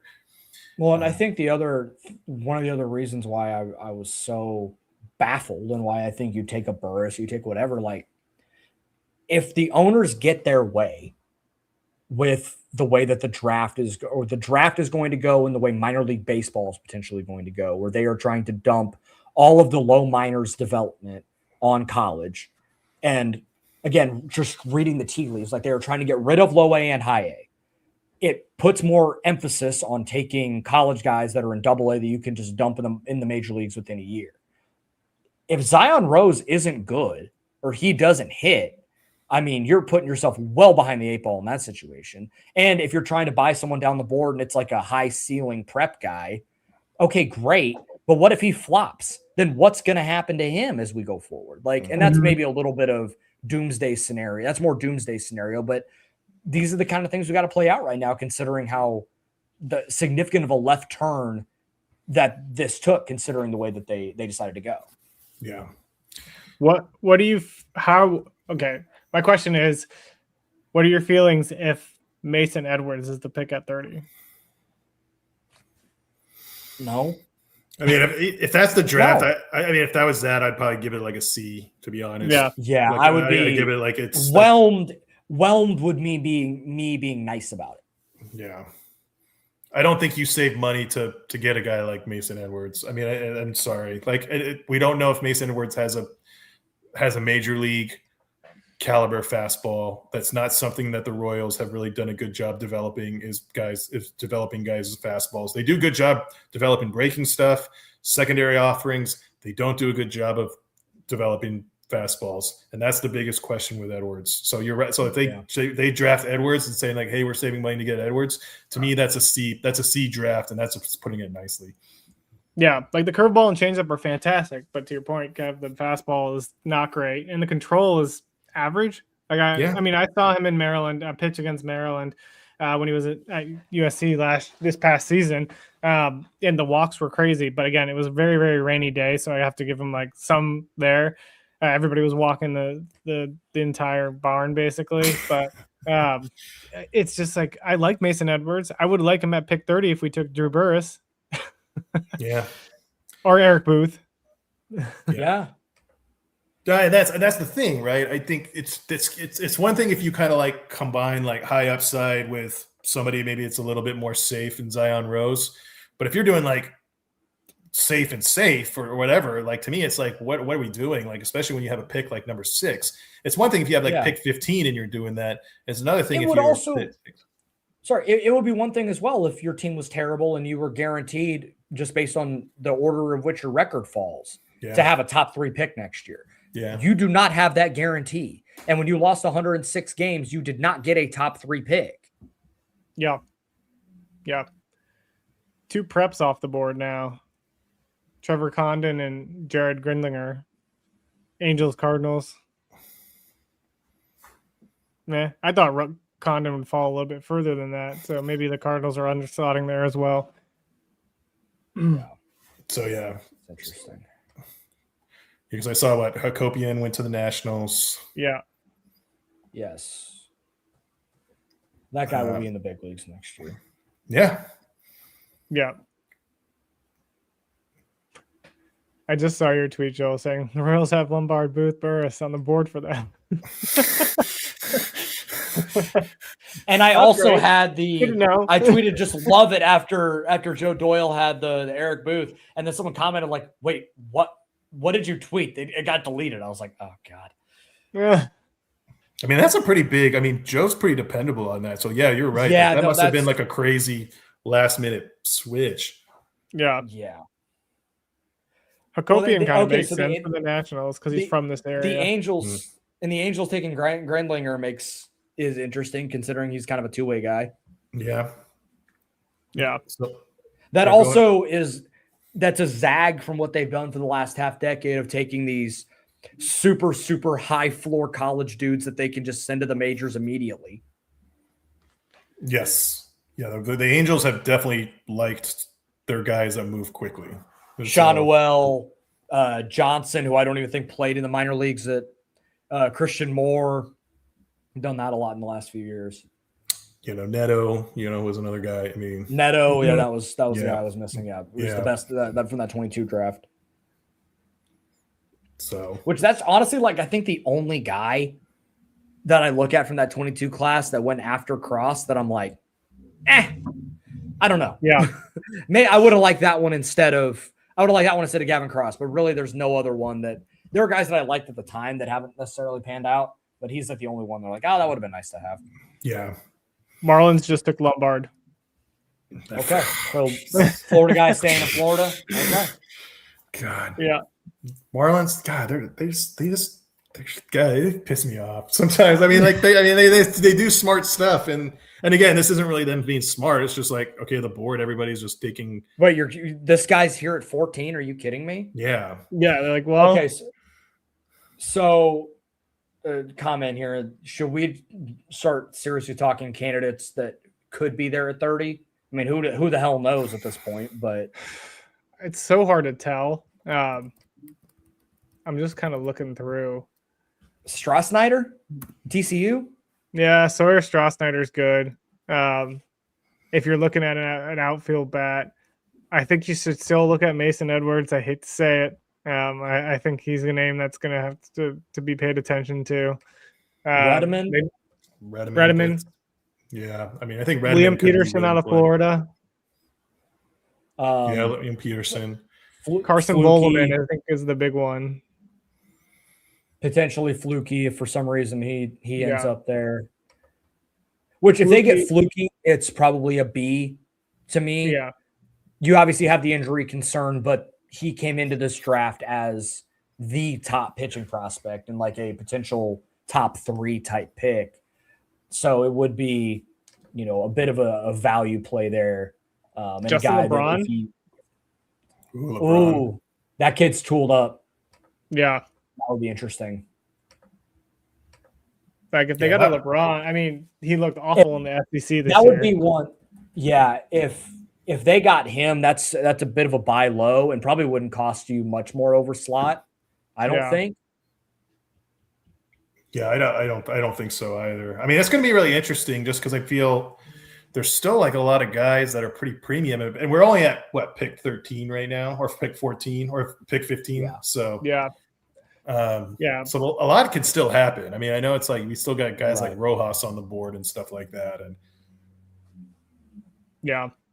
I feel like it's just so hard because I feel like LeBron, Fluky, like Hunter Dietz, Ace Reese is another one from Mississippi State, third baseman, some big time power. He's kind of an intriguing one. I thought he was going to be like a top 10 guy, but he kind of struggled a little bit with the hit tool more than I expected this year. But yeah, I mean, like maybe they could buy those guys out. Like I feel like Mason Edwards is not a guy you would have to buy down to 30. Correct. I mean, he's like 36 rated by Pipeline. I mean, everywhere he's kind of around the 30 range. We had him at like 40 something, I think, on ours. I mean, is Edwards a second round guy? And you're just I mean, I know his stock was supposedly his stock was rising going to this, but I don't know. Yeah. Maybe like you can maybe go a little bit higher on the comp pick and the second round pick. Yeah, if they got Mason Edwards at 56, sure.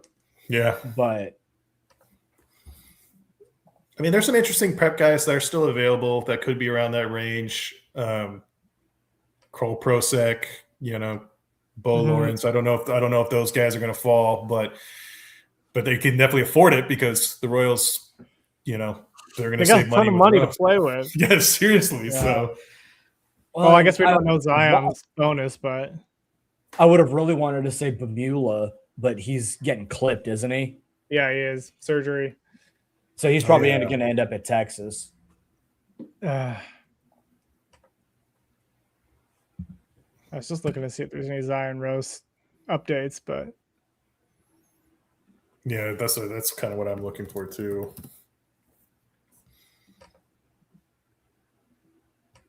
Yeah, I don't know what that is a nice swing. I just was looking at a video of Rose.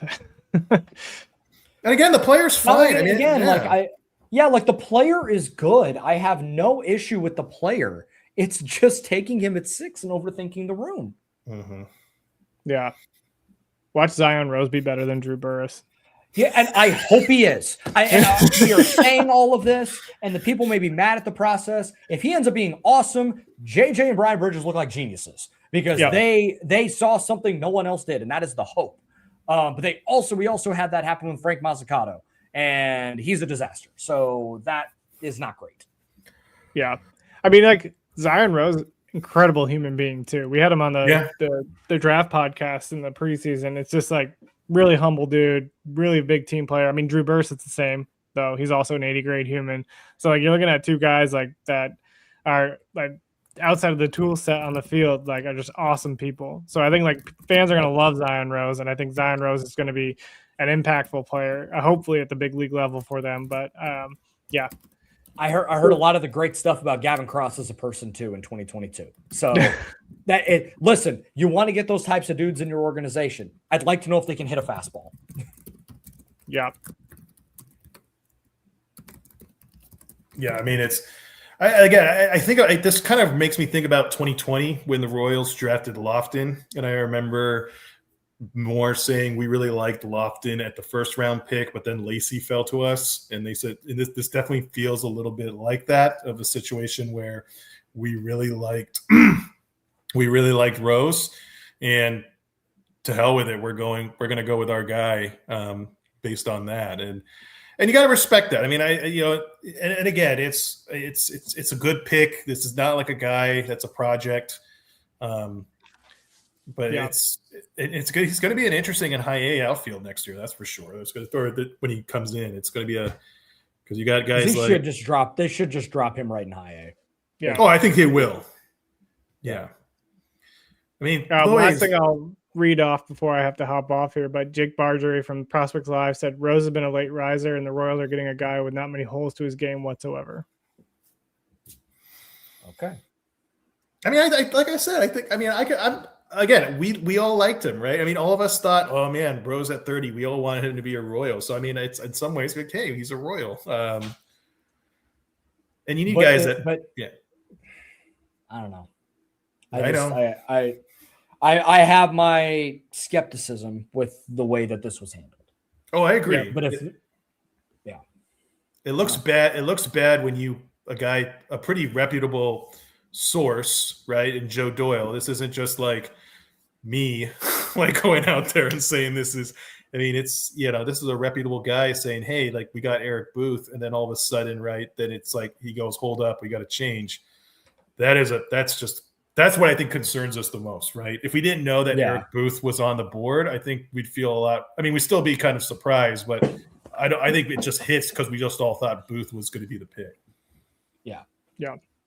That's going to make for an incredible audio piece. Jared, thank you very much, man. Yeah. Good luck with pick 30. Make sure they don't mess up. Yeah, I'll call JJ. I'll put in a call. Hey Sam, can you tell JJ to make a great pick? So, see you guys. See ya. All right. Okay, so we gotta. So I guess it's just one of those. I'm really curious just looking at this list and what they're. I guess because a lot of has to just depend on who's going to get selected and who's going to be available. Right. So they still haven't. I don't think the Lombard pick has been officially announced. If it has, then I don't think we have anything beyond 15 right now. Yeah, then that's what I'm looking at right now. I think on the live broadcast they're just saying the pick is in. Okay. So I think if you look at kind of the outfield, you look at high A outfield, you got Asbel Gonzalez, Nolan Saylor, Luke Pelzer, Eric Torres. So I mean, he's probably going to start right away on that. I mean, I don't know what Pelzer's going to end up being anything, but I think you just give him a shot in Double A and just see swim if you're anything. And so that would, I mean, they're going to do whatever they can to open up a spot for him. And there'll be moves like Rockford probably ends up in AAA. Just again, like kind of sink or swim, see what you got. And with the way AAA plays, he's probably going to be better than he was in AA, but I don't think that is an indicator that he is a big leaguer yet. Yeah. Yeah, because Pelzer right now, you look at where he's at, he's hitting 342, 136 WRC plus in high A. He's obviously done well. They're going to start moving guys anyways after the draft. This is kind of the time where they start shuffling rosters. So I definitely see Rose slotting in there at high A pretty easily. I just don't think having him in low A ball helps. It's just, I mean, there's no reason to send a 3-year college guy that played in a power conference any higher, especially the first round pick. Like if it was a senior sign that they're just trying to get some affiliated at bats, then sure. But with your first round pick, there's no reason for him to go to Columbia. You should just go right to Quad Cities. It looks like, and I guess I don't know if we're taking Joe Doyle tweets with a grain of salt anymore, but he hasn't gotten pump faked since the Royals. Looks like Ryder Helfrich, Arkansas catcher, heading to Diamondbacks with the 15th pick. So we're halfway through this part of the draft. The Royals will have the 30th pick coming up here in a little bit. I wish this thing would just move along faster so we can figure out what the heck they're going to do with this 30th pick. We talked through some guys, and this is just maybe just a broader conversation of I don't know. I want to know. I can't wait to figure out and listen to what Brian Bridges and JJ talk about tomorrow or maybe at the end of the evening when they're done with the first 4 rounds of why they went under slot with Zion, like with the way that the board had fallen to them. It'd be, again, I think it would be one thing if they were hell bent on a college bat and taking a college outfielder in that top bit, and Burris went to the Pirates, and it's like, okay, well, we're not that high on Curiel. Gracia, we're not sure. Like maybe now we need to pivot, and this was like their quote unquote worst case scenario move. That hey, we like Rose, let's take him here and go right. But if this was the plan, no matter what, I'm going to have a few questions. I don't, again, this is just where I'm just puzzled by the process of it as we're going into this when it really didn't seem like the Royals were going to underslot at all. Like this was nowhere, and mock drafts are what they are, but generally the people that are doing them, especially at major publications, plugged in enough to kind of know the direction that teams are going to head more often than not. So it's very, very odd. Yeah, that's going to be the big question, right? It's like, was Rose always the plan? How does this fit into pick 30? And again, we'll know at pick 30, right? We'll say, okay, like this is how it fit in. And again, I just think I know I've said it a few times on here, but I'm just so like curious by what happened. And like you said, were they planning on somebody else and they just, and again, Bridges and JJ will explain that more, but it's, you have to wonder. And again, it's been a bad year. If it was one thing, if this team was 500 or the major league team was 500 and it was just like, well, all right, we'll trust it. But when you're kind of already going through a rough year at the major league level and really rough years at the AAA and AA level, when you kind of have a weird pivot like this, that just kind of makes you question, right? And it kind of makes you like, hey, what's going on? What's your plan? Are we panicking a little bit? Because again, when you have somebody that just switches like that, it feels like a panic. It looks like Rojas is going 16 to the Rangers. Gio Rojas 16 to the Rangers. Okay. According to Joe Doyle, who's been pretty accurate on those picks. I mean, it's the only one that he's gotten wrong was the Royals, and he called it before it got announced. So, all right. So looking at I was able to find a graphic from a guy that talks on D1 baseball that showed just like some of the more advanced stuff for Zion Rose. That there's one thing you do like, it's a 90% zone contact rate, 91%. Swinging strike rate 6.5, so not a ton of swing and miss, which is good to see. The line drive rate's pretty good at 21%, but he hits about 47% of his balls on the ground, which is not ideal. but he's a pretty good runner. So there's a little bit of give and take with some of his game. But the expected batting average was in the 98th percentile, and he hit 417 this year. So not a lot of like crazy, luck involved with what he was doing. EV 90 in the 80th percentile, 104, max EV a 108. So he'll get to his 90th percentile EVs, but you're not going to see a lot of 110, popping 110s and stuff like that. So I'm still intrigued by, intrigued by the player, no question. Just want to see what they do with 30 before I really kind of assess this as we go forward. And that's the hard part. And that's what I think makes drafts really hard to grade overall compared to maybe like an NFL or an NBA draft, is that with an NBA it's like you can look at those picks as more as an individual and on their own. But for like baseball, especially with the ways the money works and everything of that sort, it's a lot harder to really give a grade right now. Because because it's like there's so much questions we have.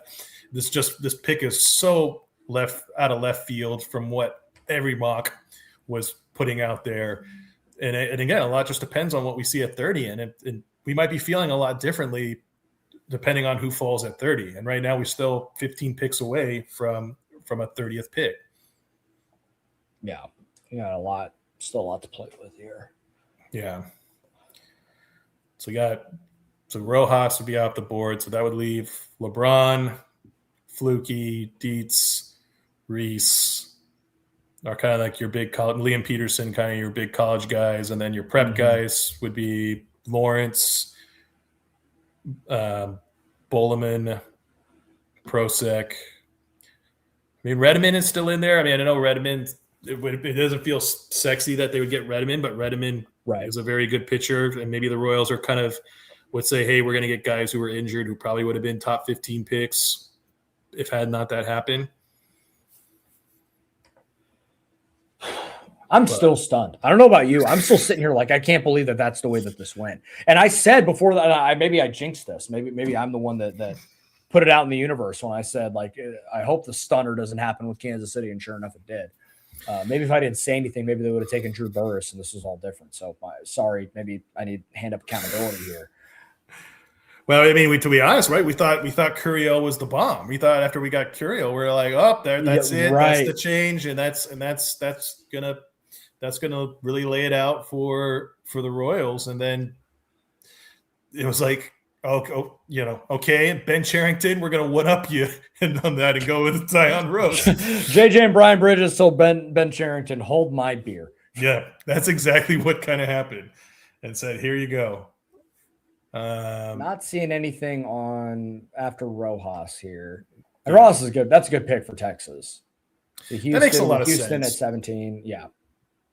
He feels like a guy that Texas really drafts. I mean, you look at like with Reagans and then Latz and then now Rojas, these big lefty guys, that's in, the Royals. I think the Rangers kind of how they develop a little bit is very similar to kind of how the Royals do. And so I could definitely see Rojas being a fit there. And that makes a lot of sense at 16.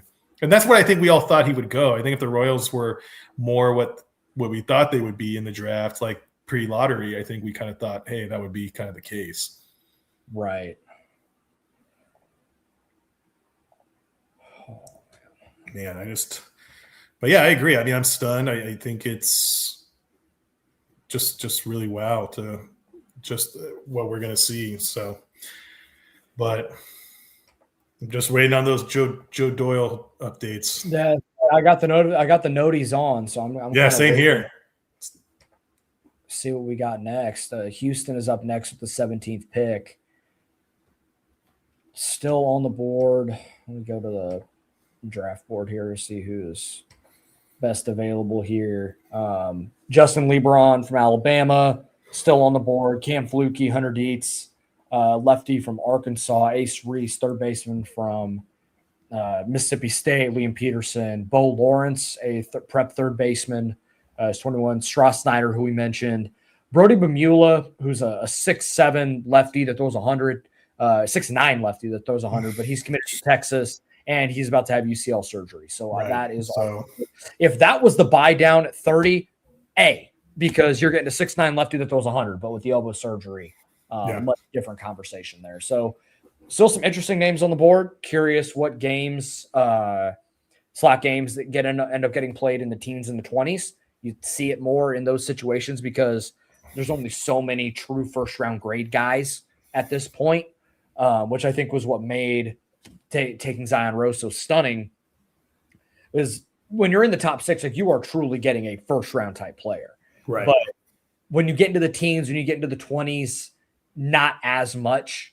You're still getting a good player, don't get me wrong, but it's just not as much of it feels surefire, right? And I don't think there's anything surefire about the Major League Draft. And I think that's why you have to take some of these picks with a grain of salt in the way the teams go about it, because these guys don't just skip right to the major leagues, right? Like it's not like the NFL draft where these guys are going to get an opportunity to play right away. Like they still have to work at it. They still got to build up. So there may be a guy in the top 10 that never makes it. Right.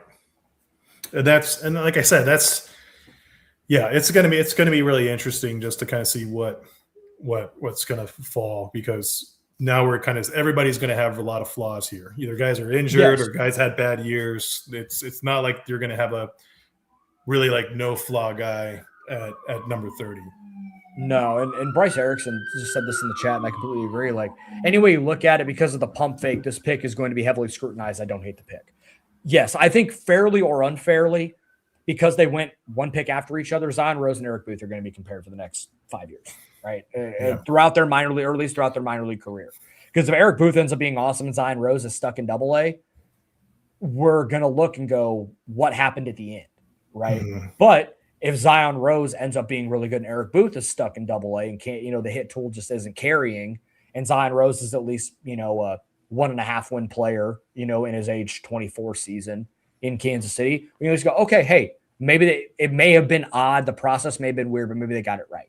Right? We still have the years of time to kind of figure this stuff out. And none of these things they're very rarely decided in the immediate, especially with the Major League Baseball draft. Yeah. No, I think that's very true. And I think it's, I'm just really curious to see what's going to happen, just where Rose is going to fall. And it's unfair for him. Like, I just think it's going to be a tough one to go into. And I just think that if he's done nothing to deserve this, and I think he's shown a lot of stock and he can be very good. But like you said, there's going to be that comparison between him and Booth, what could have happened, and even other guys that didn't get drafted, him and Burris even. I mean, it's going to be like the Royals could have got Burris, the Royals could have got Booth, the Royals could have got Lombard, Hacopia. I mean, these are just guys he's going to be compared to, and that puts a lot of pressure. And we'll see. Like, hopefully, he's able to overcome that and being able to be a major league player, but it's going to be a challenge for sure. Still nothing on the 17th pick yet, as we're slowly going through the first round. It feels like time slowed down since the 6th pick. It felt like the first 5 were like, okay. And then it's just they're probably sitting around and just waiting. They're probably telling them, hey man, we need you to slow it down for ratings. Yeah, I'm sure all tens of folks that are just locked into the MLB draft on a Saturday afternoon. I know, right? But it's I'm really interested. It's just, again, we have Houston is in. Did Doyle post on Houston? I have not seen anything on Houston yet. And by the way, thank you to everybody that is. We just said, like, jokingly, how few people are actually listening. For those of you that actually are watching along, paying attention, have been here for the last hour and 38 minutes, we do appreciate it. Make sure you like the video if you haven't already. Subscribe to the channel. If you're an audio side listener or an audio side listener, make sure they leave a 5-star review and subscribe and hit notification bells so when all of these episodes go up. We can't thank you guys enough for the support this season and support today. Doing this on a Saturday afternoon. Let's see here. I have not seen anything on this yet. No, because they're on the clock, but I mean they're at the 2-minute mark for the Astros, so they must really be thinking going about back and forth. Yeah, seriously. We just got one. Logan Hughes, Texas Tech. Okay.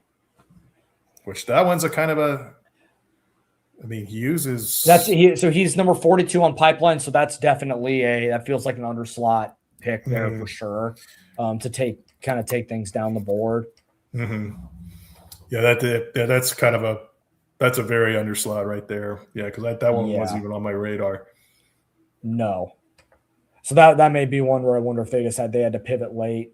I mean, he had a 170 weighted runs created plus in the Big 12 this year, 19% walk rate, 12% strikeout rate, hit 375 with 18 homers. Okay. But certainly not the way that I thought this was going. And again, guys that are still available, LeBron, Fluky, Dietz, Reese, Peterson, still there. Strauss Snyder as well. So there are options opening up, but still a long way to go. And for all we know, those guys could be off the board entirely by 30. And then it's where are they going from here? Right. But we do have something really interesting. LeBron just went 18 to the Reds, according to Doyle. Who is? LeBron went 18. Okay, so his fall ends when he was kind of looked at as a top 10 to 12-ish pick. Yeah. So that puts, I mean, LeBron was the last top 10 guy that was still available at least according to Pipeline. So yeah. I mean, does Dietz? I mean, could Dietz be? I would like Dietz, but I don't know if I'd like him enough with taking Zion row 6. Like when you put the two together. Again, players just independent of the money involved and the way that the process was, fine. But to take Rose and then take Dietz, that's like still probably like a C, draft me C plus between the two. And Dietz is a good player, 131 strikeouts in 85 innings this year for Arkansas, a 3.57 ERA in the SEC. But it's really just 1 year of production. Like he really didn't pitch much. He only threw 4 games in his first 2 years at Arkansas and then really popped this year.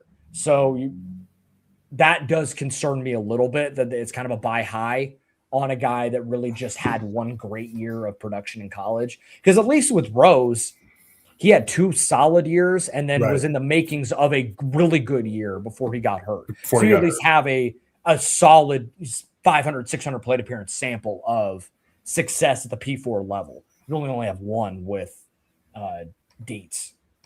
Yeah, I mean, if you look at Zion Rose, right, like just to kind of go back to it, look, I mean, his senior year is really, I mean, his last year is pretty impressive, you know.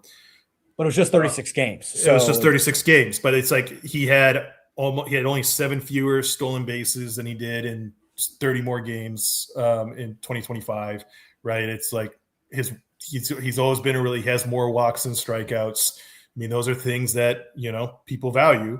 And, you know, again, I do think, like, again, there's some real solid potential there. But like you said, the 30th pick has to be a really wower. Like, it has to be somebody that's just going to be, like, for this draft to get anywhere in the B plus, A minus range for me. Like, it just has to be somebody that you're just like, whoa, I did not see that happening at 30.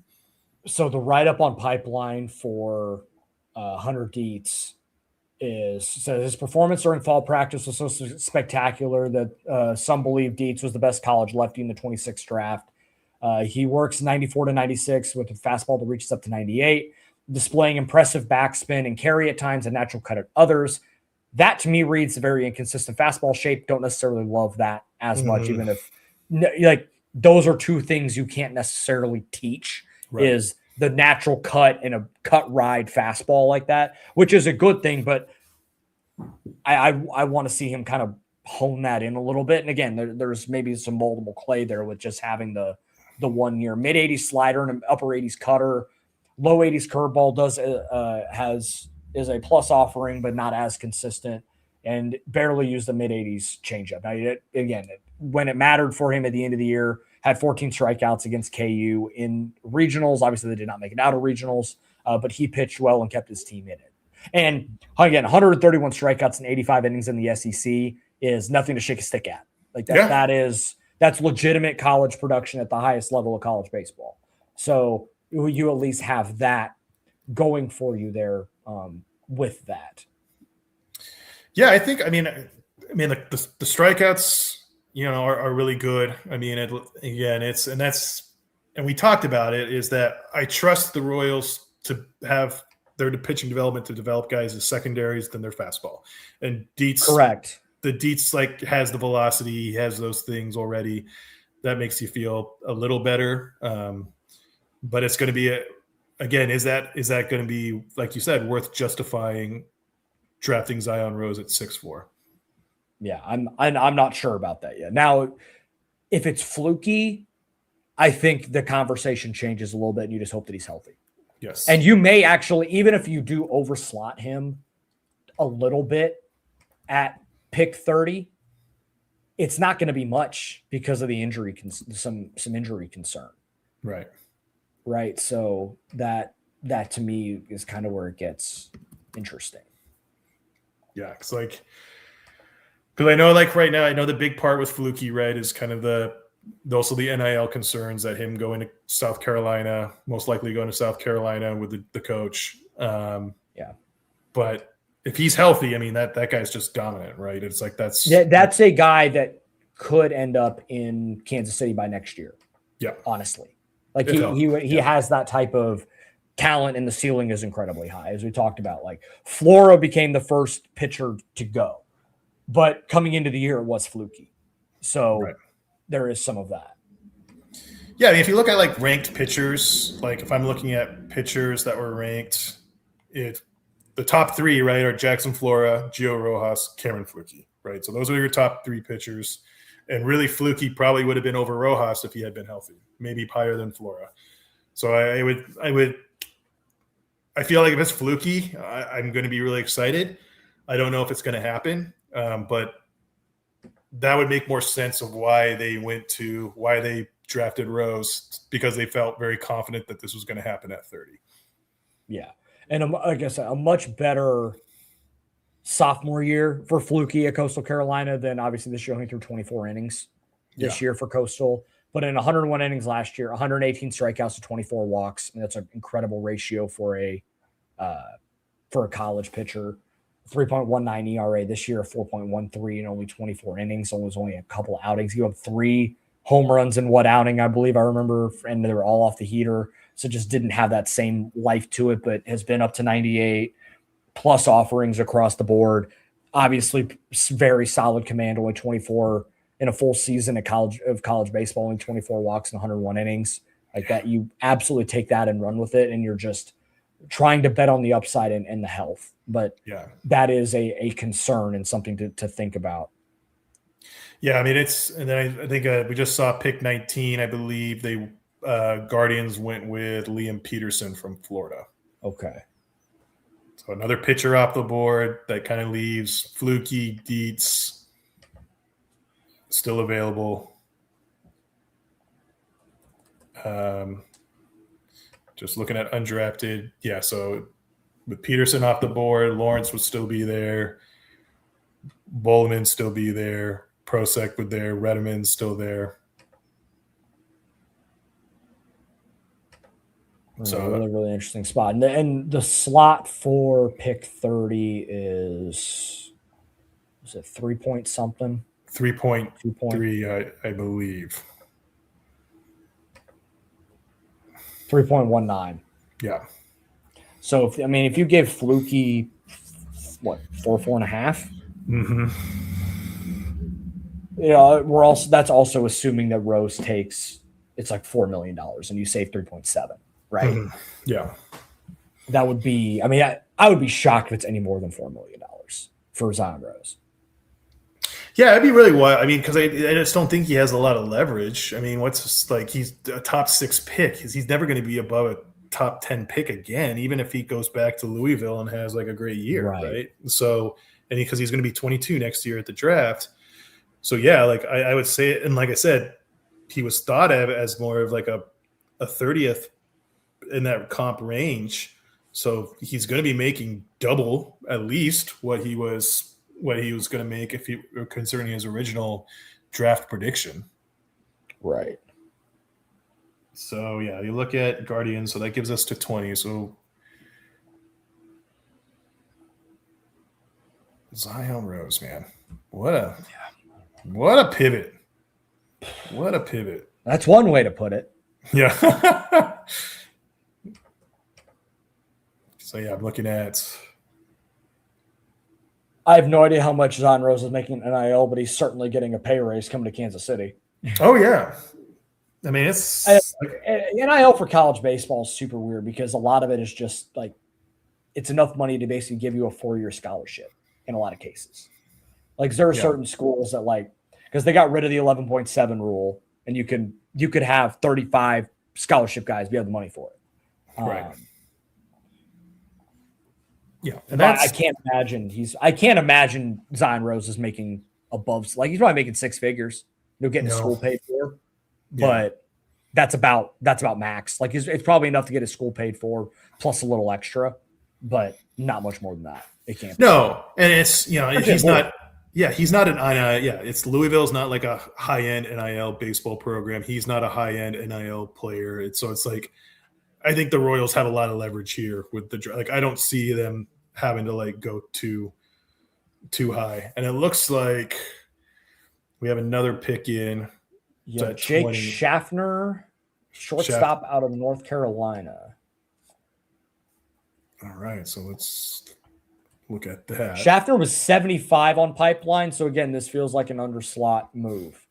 Oh yeah, it is. It's gotta be. I mean, that's got to be like Zion Rose level of underslot. I mean, that's like a 55 difference. I mean, that's huge. I mean, it's one thing for like Zion Rose. It's like, Rose was seen as a top 30 guy, so 24 difference, but that's a 55, especially for an organization like the Red Sox.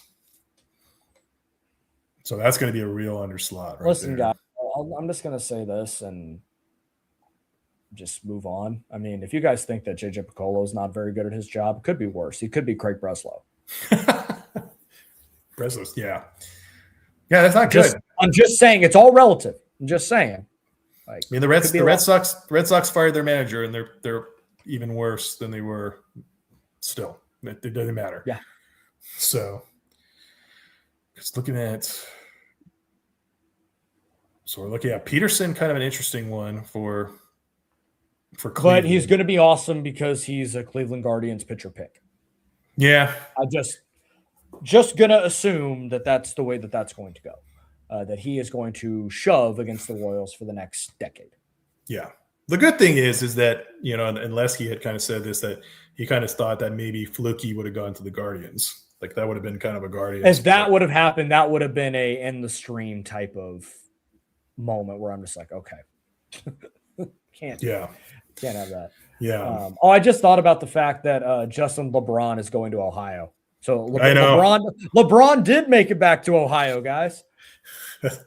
It's gonna, I was looking at my Facebook memories, and I just realized that the decision was just like 3 days ago, the 16th anniversary of the decision. I got the on the 4th of July. I got the memory for when I posted about Kevin Durant going to Golden State. What a time! What a time! That's one of those as a Thunder fan and partial Oklahoman for a time. That's one of those you remember where you were when that tweet dropped.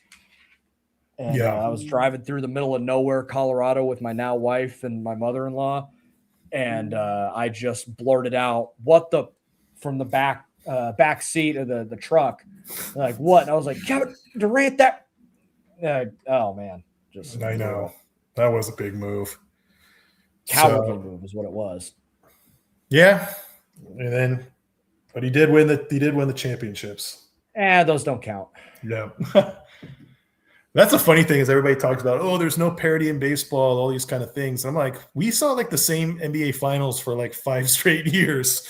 Yeah. Between the Warriors and the Cavs, and nobody seemed to be like talking about that. Yeah. But so it looks like we're going to be at pick 21. 21. Yeah. So yeah, it seems like this. Yeah. I'm going to leave you for just a second. I'll be back in like 2 minutes. Sounds good. So let's look at, and I'll just go over till Joel gets back and just look at some other options that are out there. Um, again, I think Fluky is probably would be my 1A pick. I would say that Dietz would probably be my next pick. I like Boleman a lot. He's a guy that I'd really like to see them go after. Bo Lawrence I would be down with. Really good prospect. Great, kind of has like a more athletic Sean Gamble in a ways. So that one will be really interesting to see. The big one I think could be Logan Redeman, who's right now at 31. Redeman was, again, we talked to him about on Pipeline. So he's really just an excellent pitcher, but we'll see how he goes. No updates yet. Cool. So it looks like it looks like who's ever 21 is kind of taking their time. Okay. Who's 21? 21 is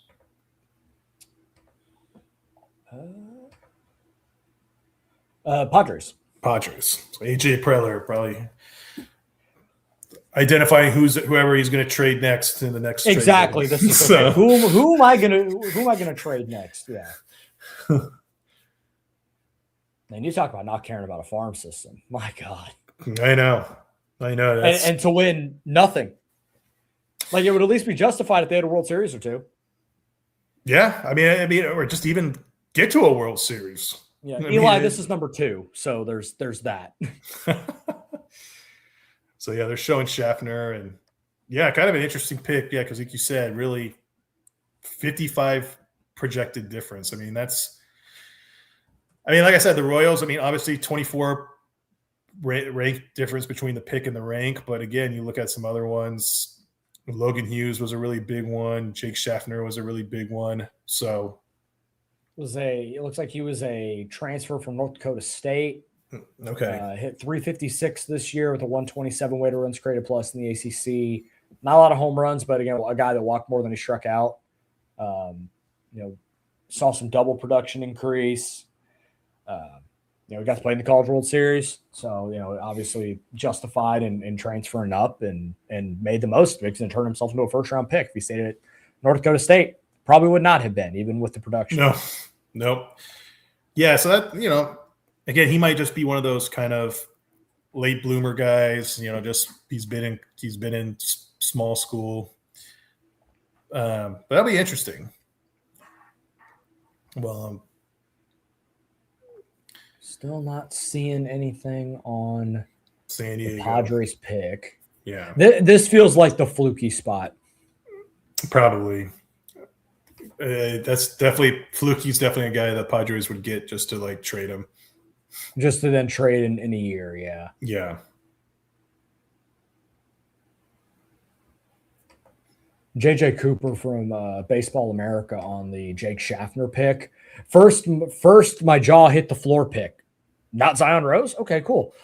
We had Jake Schaffner ranked 97th. The Red Sox just took him at 20th. Wow. Maybe we were too low on him. Could argue he fits in the 54-55 range. Real contact skill, shortstop tools, actionable. The arm is stretched at the position, but wow. Wow, that is. And I mean, that everything shows that like that was a big overdraft from the Red Sox. I mean, 75 sounds like Baseball America had him in the 90s. So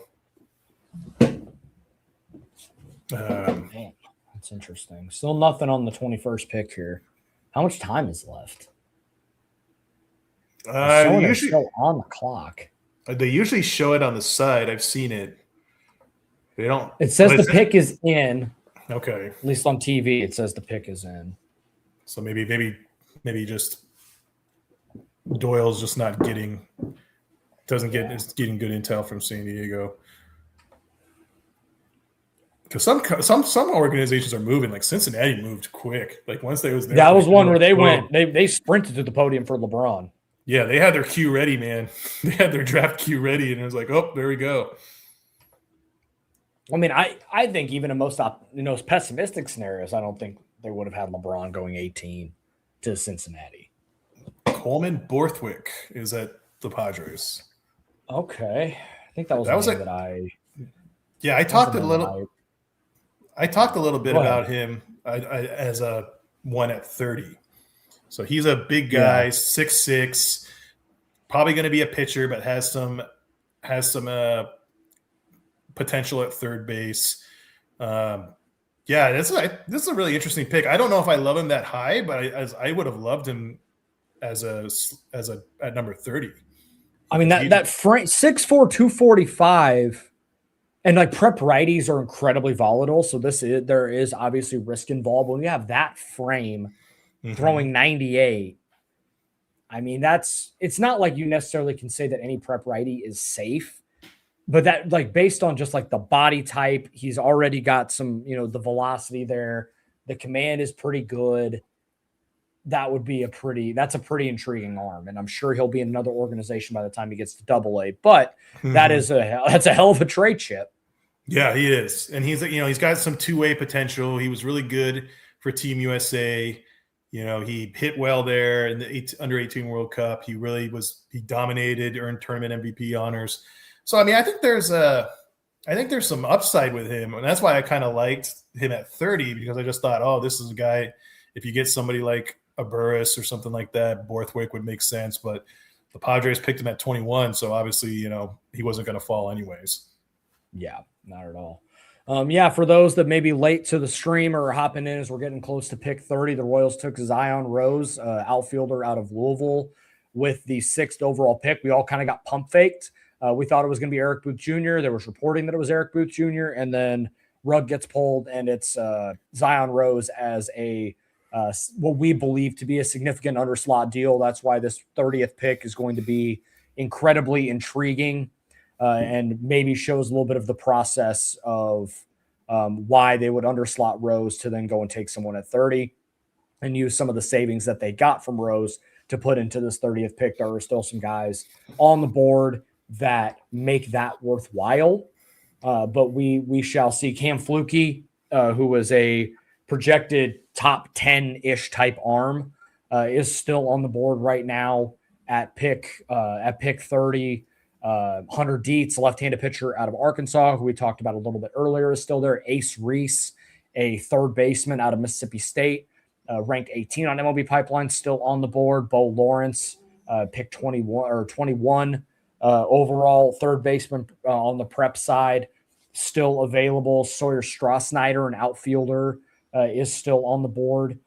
Carson Bowman, a prep right-hand or prep lefty, still on the board. So these are all guys that are ranked between 15 and 24 on MLB Pipeline.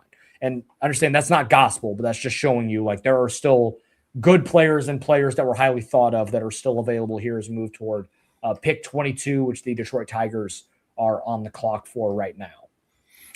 Yeah, there's a lot of arms in this that are going to be in this range, not just for this round, but for even for the second and third round. I mean, some guys to pay attention to, I think, in the second round, Joseph Contreras, who's Jose Contreras' son. He pitched in the WBC for Brazil.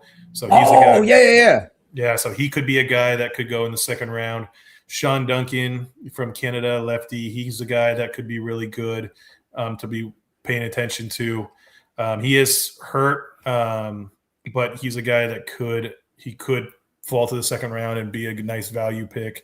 So, I mean, there's a lot of pitching, I think, available. And so if anybody's saying, hey, we need arms, I wouldn't be surprised if the Royals really start to invest heavily in arms, not just at pick 30, but in the second, third, and fourth round picks. And this is where I wonder if they try and get a fast-moving arm or two to try and get to the big leagues by like next year. Yeah. Because I think Lampkin, could be, if he's healthy and come back, can be a part of this in 27. Yep. That's where like Dietz is kind of intriguing because it kind of reminds me of like a Chris Bubich, Justin Lampkin, big lefty type. Mm-hmm. They seem to like that archetype. So we'll see what they do. And I'm curious how heavy they do hit arms. So the Cam Fluke injury looks like it was so on April 23rd, it was a stress fracture in his rib back in February, which set him down. I don't believe there were arm injuries Correct. associated with this. So yeah, it was an intercostal strain that turned out to be a broken rib. So that is a little bit less concerning, relatively speaking. I had forgotten because I knew he had gotten hurt, but I couldn't remember if it was a shoulder or an elbow. But it's a little bit less. Like I have less injury concern, I guess, because it's not his arm, right? There's something to that, I guess. And it looks like though Fluky's off the board. Sounds like Tigers are taking Fluky at 24. Yeah. Well, I guess they want to have somebody to be ready after Scooble leaves. Yeah. All right, so Fluky, the dream's dead with that one. Yep. It went far. It went further. Hey, we got a lot further than we got to pick 24. Yeah. We know who's at 24 before 23. Isn't that kind of wild? Yeah. Or it's okay. So yeah, so Fluky's in, and then it looks like God bless the what's it called? The Cubs. They're going to be selecting Cade Townsend at 23. Yeah. So there we go. So now, yeah. So that's pick 25. Gone now. No, sorry, that's 20. Fluky's at 22. Oh, Townsend's at 23. Yeah. I think Doyle. So we don't even have pick up. 22, but we have pick 23 and 24. No, I think Doyle messed up and put Fluky at 20. Oh, okay. I'm looking at the Yep. I'm looking at the wrong.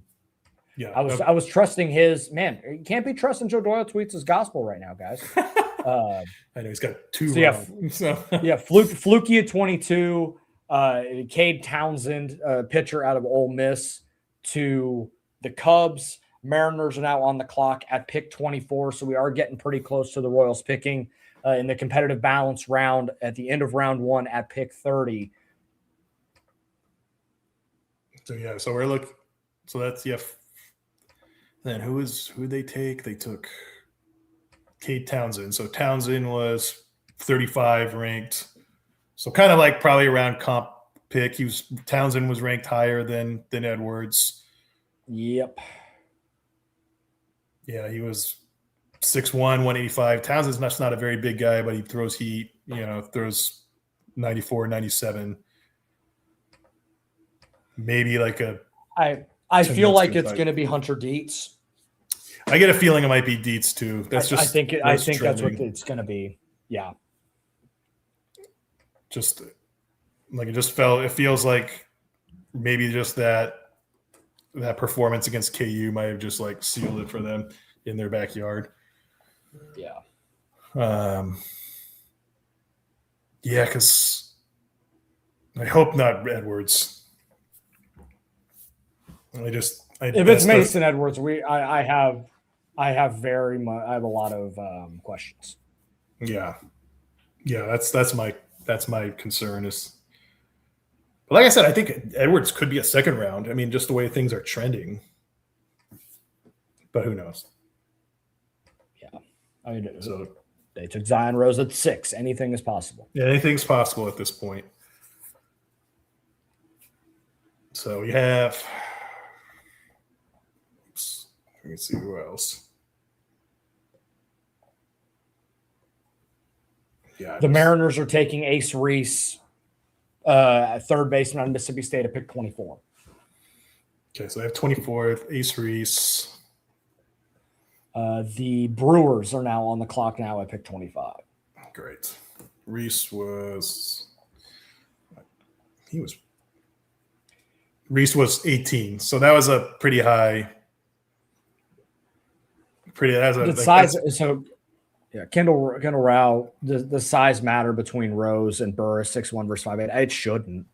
I mean, Burris put up way better power numbers than Zion Rose did, and I don't think there's a ton of power for Rose to grow into.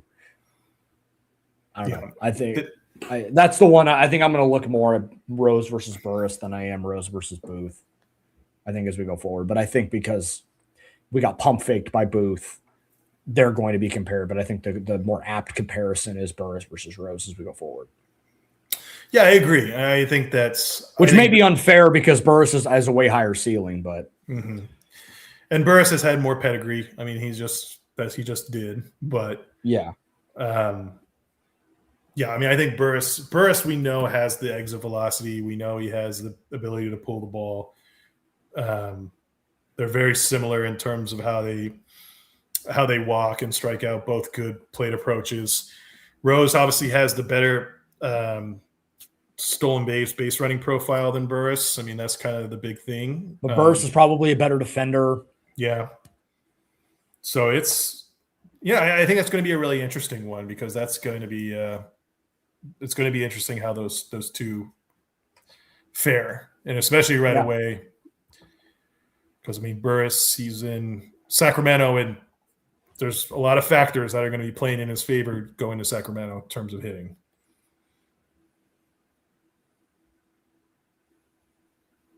So Cubs have got their pick in, but we know what theirs is.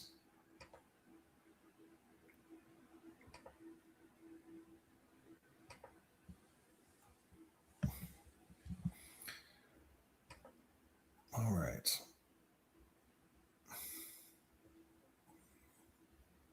No updates just yet.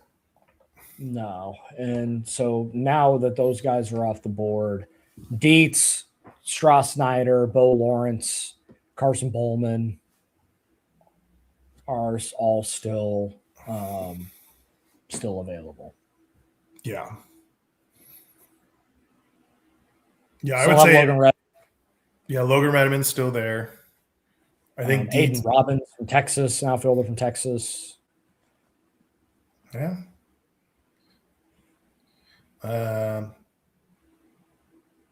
Yeah, I mean, it's trying to look at other guys.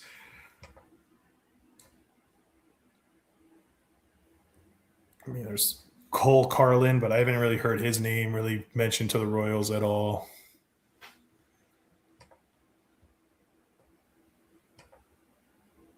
Yeah, I mean, I get feeling it's going to be a pitcher. So, I mean, I just do, and at this point, I don't necessarily have like an opinion one way or another. Mm-hmm. I just want to see what it is so that I can really then fully assess the Zion Rose pick. Yeah, exactly. That's more what this boils down to for me is who they get at 30 will kind of inform me of the Zion Rose pick. Yeah. And that's why, again, it's hard to give us like a full grade until we see who gets drafted at 30. Mm-hmm. Stroh strikes more, yeah. Jameson Talon. That's a good comparison. Nope, not a notification. I thought it was going to be a notification. I think Rose can be a center fielder, but more than likely, I think he's going to end up being in a corner. Yeah, I don't think, not necessarily because he's a bad defender. I think right now he's probably a corner outfielder, but we'll see. Maybe he grows into it a little more. To be fair, I thought Kyle Isbell was going to be a corner outfielder forever, and he turned out to be a very, very good center fielder. So we'll see. So a lot of time. I just want to. More than anything, I just want to make sure the bat works.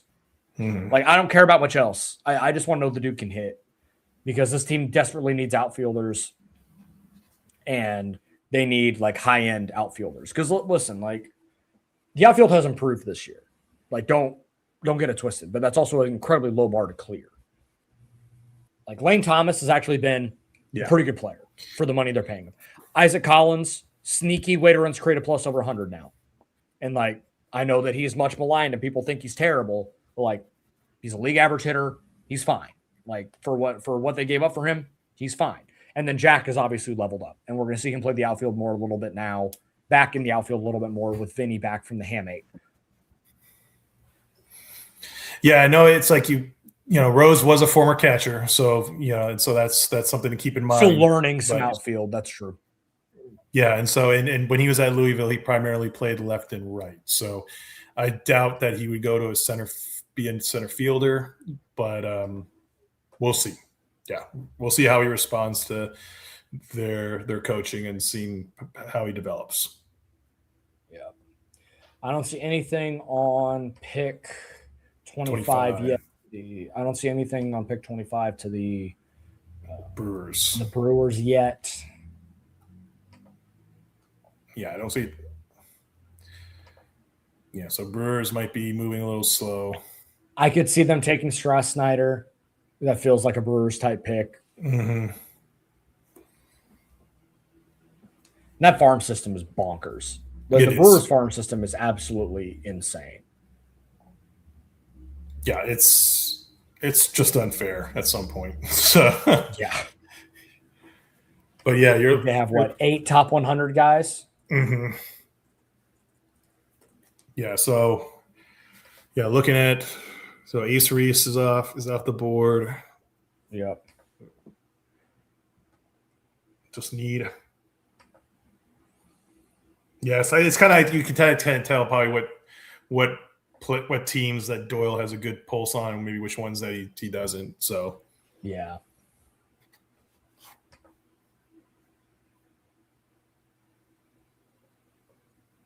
So I'm trying to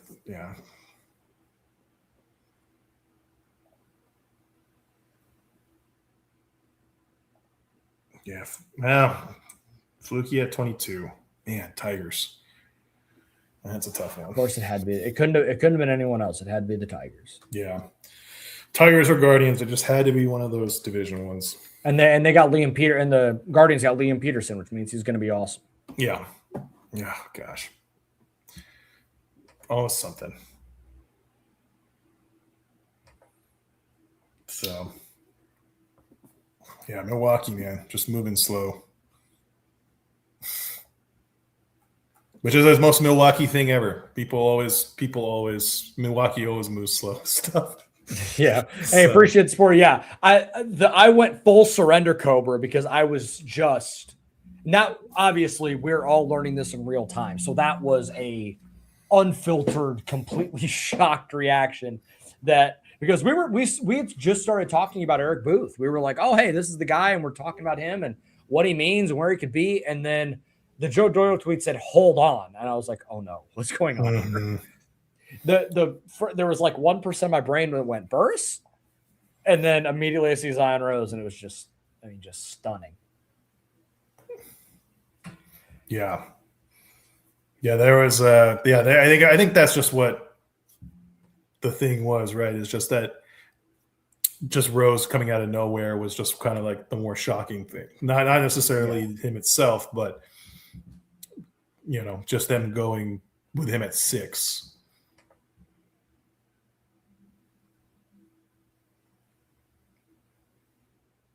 But it's going to be interesting.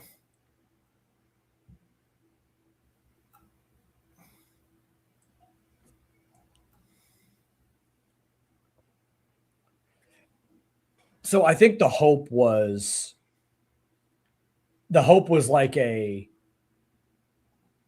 Fluky or a Reese or something like that ends up over, that ends up at 30, but that doesn't seem to be the case now. So I think it's something like Dietz. Mm-hmm. Yeah, looking how this is kind of tracking, because you're looking at all the next picks. If we're looking at, if I'm looking at all the picks coming up, I don't know what Milwaukee's going to do. They're going to take their sweet time, but Atlanta, seems like that's what they're doing. Oh, they just got it. Trey Ebel, 25. Who? Yeah, exactly. Respectfully to him and his family, but who? Trey Ebel, ranked 107 ranked player, high school shortstop, which means he's probably going to be incredible because he's going to the Brewers. Mm-hmm. I guess his brother got drafted by the Brewers in number 32 last year. His dad is Dino Ebel, the Dodgers third base coach. So pretty good baseball degree there. Yeah. He's probably not going to hit any home runs, but he's going to be really doesn't chase and all those kind of things. A typical Brewers hitter. So a typical Brewers pesky pain in the ass. Yeah. As a compliment. Yeah. Your Bryce Terang, your what's the outfielder? Self-Relic. Boston College kid. Self-Relic. Yeah. Yep. So, yeah. So, okay. So if we're looking at what they at now. So Dietz is still available. Strauss Snyder is still available.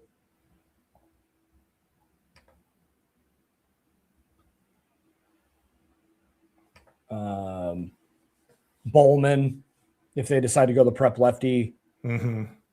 That also kind of fits the Brian Bridges sort of mold. Because they've gotten a lot of those types of guys. So the difference is Bowman is already 19, so he's an older prep lefty, so that's not necessarily in the same sort of stretch, but he's 91 to 94, up to 96. Little bit can get a little bit of vert on his fastball. It's a curveball, sweeper, changeup, kick change mix. And he's going to Wake Forest, who can identify pitchers really well. So I guess that would be part of this. God, and this is crazy just thinking about this. I was reading the thing and said the only blemish on his resume is a partial elbow tear in 8th grade. Like, how early were you throwing curveballs, man? Having to get an internal brace surgery at 14 years old is just that's ridiculous. And he's also already 19, so that we have that as well, which is kind of the opposite. Like David Shields hadn't even turned 18 on draft day when they took him. Was that 2nd round? Yeah. So, but a lot of the high school players in this draft tend to be on the older end. Like Gio Rojas, I think, was another 19-year-old. I think Prosek is another 19-year-old. So yeah. So we're having I think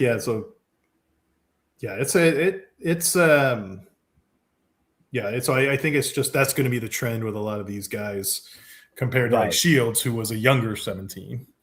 Right. And that's not necessarily like a bad thing. It's just one of those things that's just like it's on the resume. But also, to be fair, Bobby Wood Jr. was an older prep guy as well. He was 18 on draft day, but I think he turned 19 about a month later. So that is just part of the story, right? When you're taking one of these high school guys, you're thinking, he's going to be in his age 19 season, his first year, potentially. But for, like, in the case of Bowman, like, he'll be 20 in low A, something like that, which you wonder about the timeline for these pitchers, especially when it comes to pitchers. Like, there's already enough volatility with pitchers at the major league level to begin with. Mm-hmm. We'll see. But that would be another name that I would not be surprised if that ends up being a bit of an overslot. And it's an overslot because he's going to Wake Forest. Right? You're drafting a guy at the end of the first round that is very coveted by one of the best pitching development organizations in college baseball. You probably need to throw him a little bit of extra money to get him to come to pro ball, because he would probably make another $4 or $5 million going to Wake Forest just over the course of 3 years. Oh, absolutely. Well, and actually, because of his age, he'd be a draft eligible sophomore potentially. Right. So in 2 years, he's probably making somewhere around what? Like, if you give him $4 million or so, he's probably making closer to 6.5 or 7 in 2 years. Right. Yep. So Carter Beck at 26, he was the 193rd ranked guy. So a lot of teams in these lower drafts are going really under slot here, probably going for savings. Yeah. I mean, Beck, 193. So not just the Royals, folks, by the way. Yeah. Like not all of those teams had the 6th pick in the draft, but the point is, like, it is not always best player available, especially in the first round. Like that, This is the way that the Major League Baseball draft goes. Yeah, this isn't just like a Royals thing. Like drafting, under slot is not solely a Royals thing. Other teams do it. Obviously, the Brewers and the Braves, very good franchises. Now we're cruising. Mets now at 27 picked Carson Wiggins.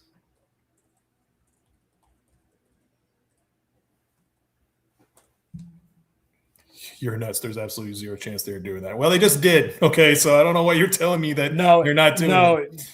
Oh, the DFA I think for Lugo. Yeah. So saying that the Royals are going to DFA Lugo and eat $40 million.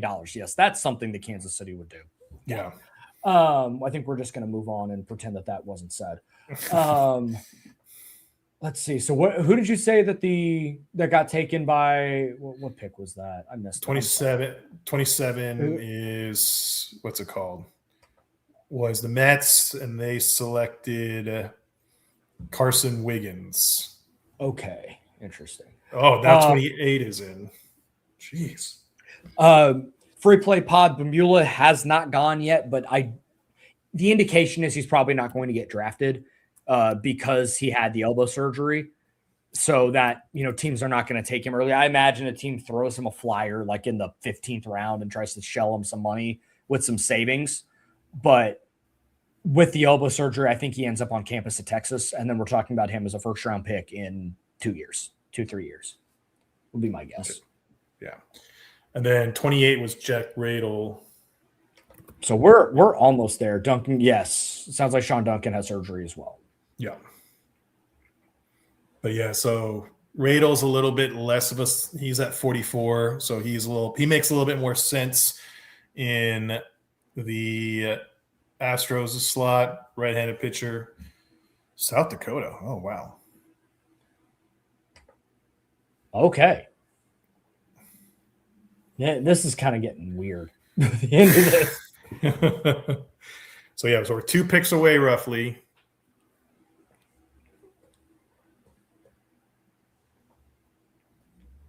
So we'll see. Yeah, say Houston.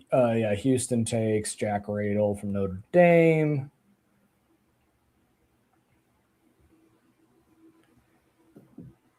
Yeah, my inclination right now is that it's going to be Hunter Dietz without any knowledge of it. Just because I think, you're going to save. Yeah, I think that's going to be the guy. I'd be really surprised unless San Francisco San Francisco, does something wild. Yeah.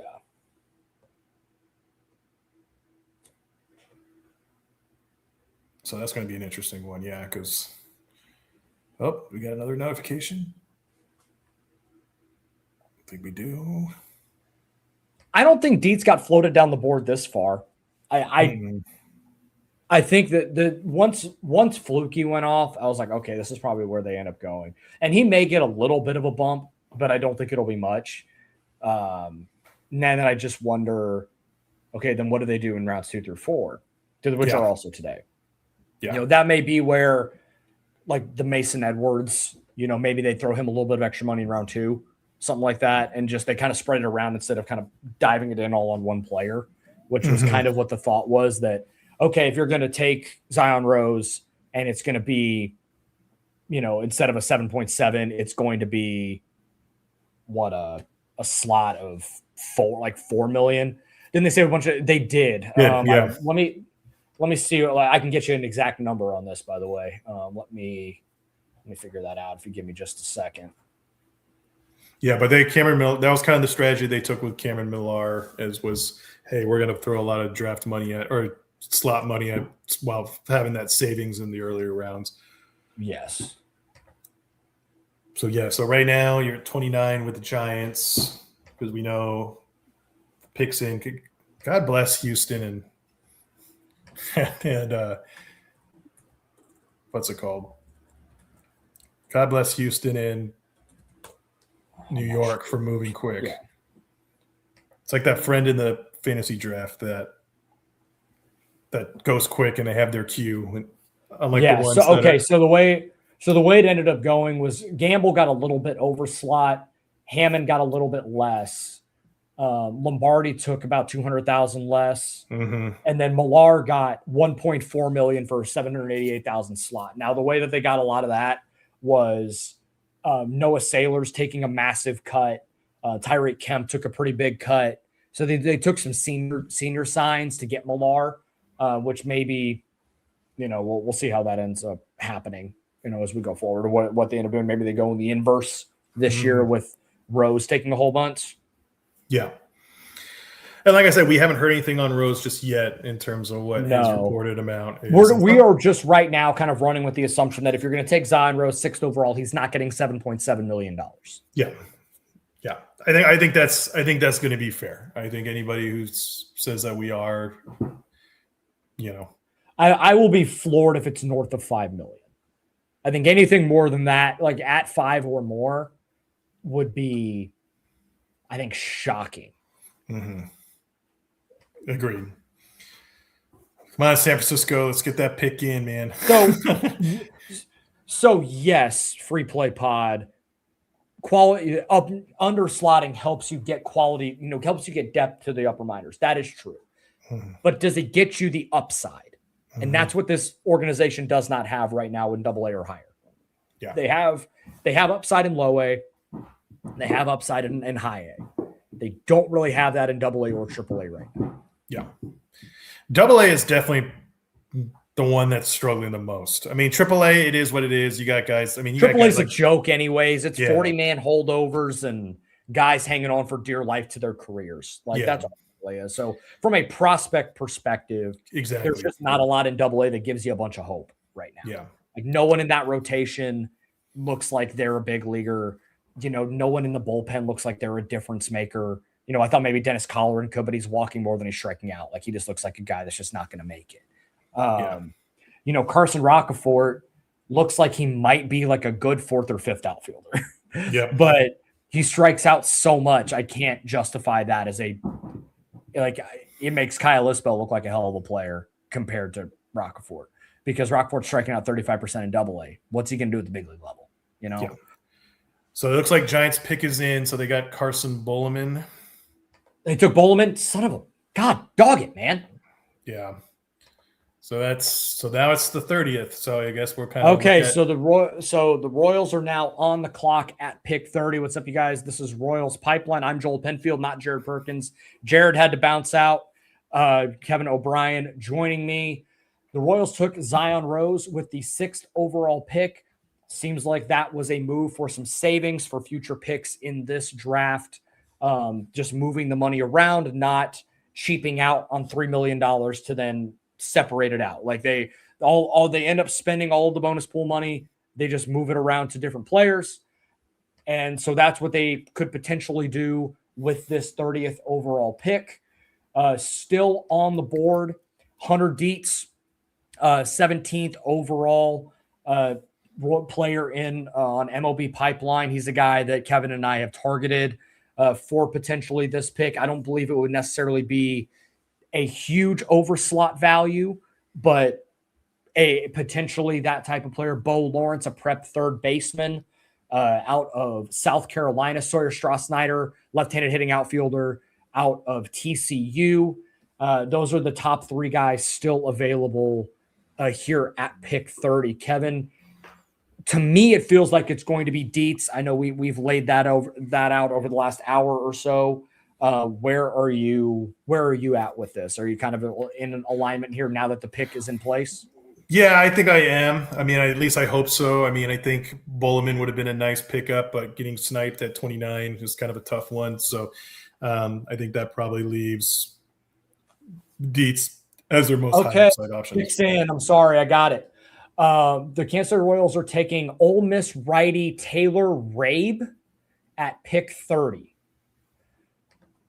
Admittedly, not a name I'm familiar with, but he is the 40th rated player on MLB Pipeline this past season at Ole Miss, as I'm getting this up because I admittedly had Hunter Dietz pulled up here.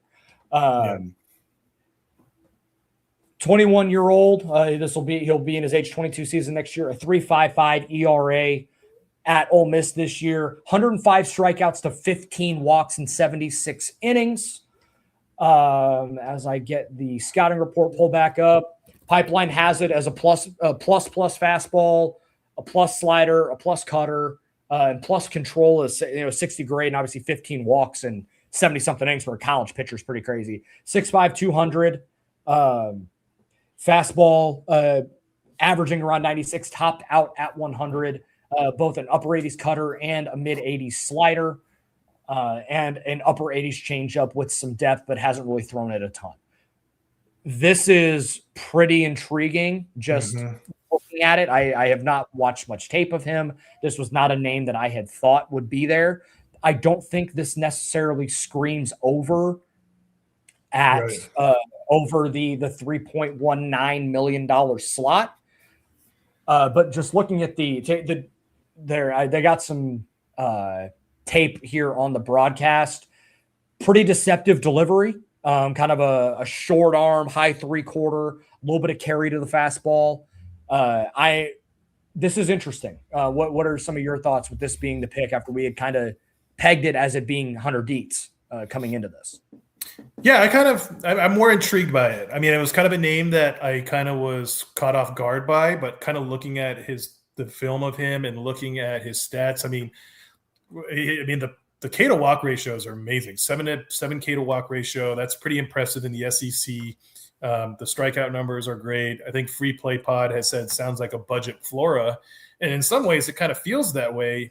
Just a tall pitcher, strikes out guys in bunches. I think the big thing that what you got for Rabe is that you're looking also at Rabe is that, he's a guy that's pitched against really good competition in the SEC. So I do think that there's probably more. I think there might be more. I think second round is going to be really interesting because I do think that I think Rabe will probably be a little over slot, but this doesn't scream like a crazy over slot like maybe a Dietz would have or a Cam Fluke would have or even a Bowleman would have. So I think there's something up the sleeve. I'm really interested to see how day one carries out based on these two picks. Right. And again, I think this is an example of getting a good player. Mm-hmm. And I think that they did that with these two picks that they took today. Yes. Unsure of the process still and what this leads to. And again, maybe we just keep kicking what are they doing with this extra money down the road? It seems like that's where we're at because it's not nothing that jumps off the page of, oh, that's why they saved $3.5 million signing Zion Rose at 6, mm-hmm. right? Like, I don't think we necessarily have seen that vision yet, but still 3 more picks today that maybe down the board, there's something there. They'll pick again at 56. We will not be live for that. We're just doing the first round, yes. But I'm sure we'll have analysis on what that's going to look like. But it's an interesting arm. Those types of K to walk ratios for SEC pitchers. I mean, that is a translatable thing when you're looking at elite carrying tools. What's going to get a guy to the big leagues? Not walking guys is a pretty good indicator. And the Royals have a couple of those guys now in the system. David Shields, pretty good at not walking guys. Kendra Churio, amazing at 18 years old at not walking guys. And now you add Taylor Rabe into that. That seems like a tool that the Royals are now even coveting more. Obviously, get good stuff, be able to punch tickets, but limiting traffic, limiting guys on the base pass, limiting free passes is, it's something that obviously really matters a ton. Yeah, I agree. I think if you look at both picks in a vacuum, I kind of like this as like maybe a C+ B- kind of right now. Yeah, I agree. Because I think I like Rabe a lot. I think that I'm kind of surprised he wasn't ranked higher. There's a lot to like there. I think there's a lot that kind of fits their needs. He has the fastball. I think he's a guy that if the Royals can kind of tweak with his secondaries, he could have some more upside. And I think Rose is a good player too. And I think Rose is a good player that's really athletic, that could move quickly and can really make an impact. And so, but is this considering where our hopes were at the beginning of the draft, thinking like, wow, we could get a franchise guy, or a guy that can be a big time player, you got to feel a little disappointed. Oh, 100%. I think we came into today thinking you're going to get high upside college bat and then maybe a prep pitcher at 30, a slot and maybe a little bit over at pick 30, and now significant under slot and then probably not even like a slot guy at 30. And that's kind of the risk you run when you play slot games. Like, it is a roll of the dice. Mm-hmm. And the Royals kind of lost out on that because Fluke did fall down the board, right? Bowman fell down the board. Bothwick kind of fell down the board a little bit, but it's not the process I am still very puzzled by. Yeah. By the way, Caleb, we're not defending it. We are trying to figure out what's going on, right? And if you think they got bad players, that's on you. I think they got 2 good players, but I don't think the process that they went about getting those players is sound, at least right now. We'll see what they do picks 2 through 4. Yeah. And that's the thing with the MLB draft. It's 20 rounds, and you have to look at the draft as a whole. And again, we can all talk about Mazzucato and how bad that draft was, but guess who the Royals also got in that draft? Carter Jensen. So they did not, and so we can kind of, yes, Mazzucato wasn't a good pick, but they also got Carter Jensen, who is the catcher of the future. So it's like you have to look at this draft as a whole, and that's going to be interesting to see how the next rounds fall out. Yeah, I still have a lot of questions about what rounds 2 through 4 look like. Maybe we'll get some clarity. You know, if they're able to go and get a dude that really fell down, like if Strauss Snyder's for some reason they're at 56 or something like that, then I'm like, okay, hey, I get it. You know, or Dietz, if he's still there at 56 and they bought him down that far, then I will understand it. But right now, still have a few questions.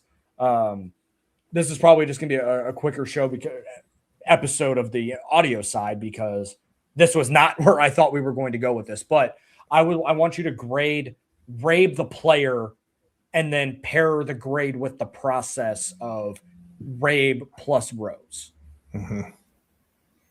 For me, so what do you think? Yeah. Yes, what do you think? Yeah, so are you saying like you want me to just grade individual or just take the player, like just the player in a vacuum, and then pair it with what they've done this far? Yeah, So I would just say I would say Rose, I'd say C+ right now, and then with Rabe, I'd go like a B. Yeah, I'm kind of in agreement there. Like I think Rose as a player is probably I think as just a player, right, is a B-, but taking him at 6 is a C. Yes. Like I think Rabe as a player is probably a B+ to an A-, but I think when you pair those two, I think in total it's a C. It's like a C, right? Because you got burned trying to play slot games, and when you thought maybe you were going to get a more high upside player. And I think Rabe, clearly there is big league potential there with the ability to throw an upper 90s fastball, get swing and miss, punch tickets, and not walk guys. You know, that is a transferable skill, and we'll see how that looks as we go forward.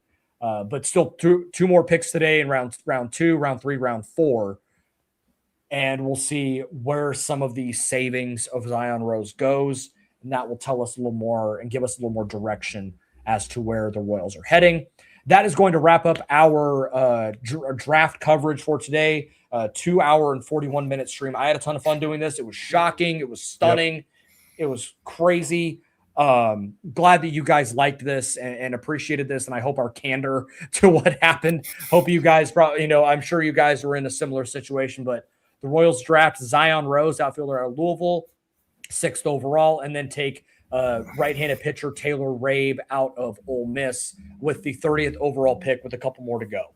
Appreciate you guys, and we will talk soon, and I'm sure Kevin and Jared will have more on the rest of the draft class as a whole coming up soon on Royals Pipeline. Take care, you guys. Take care.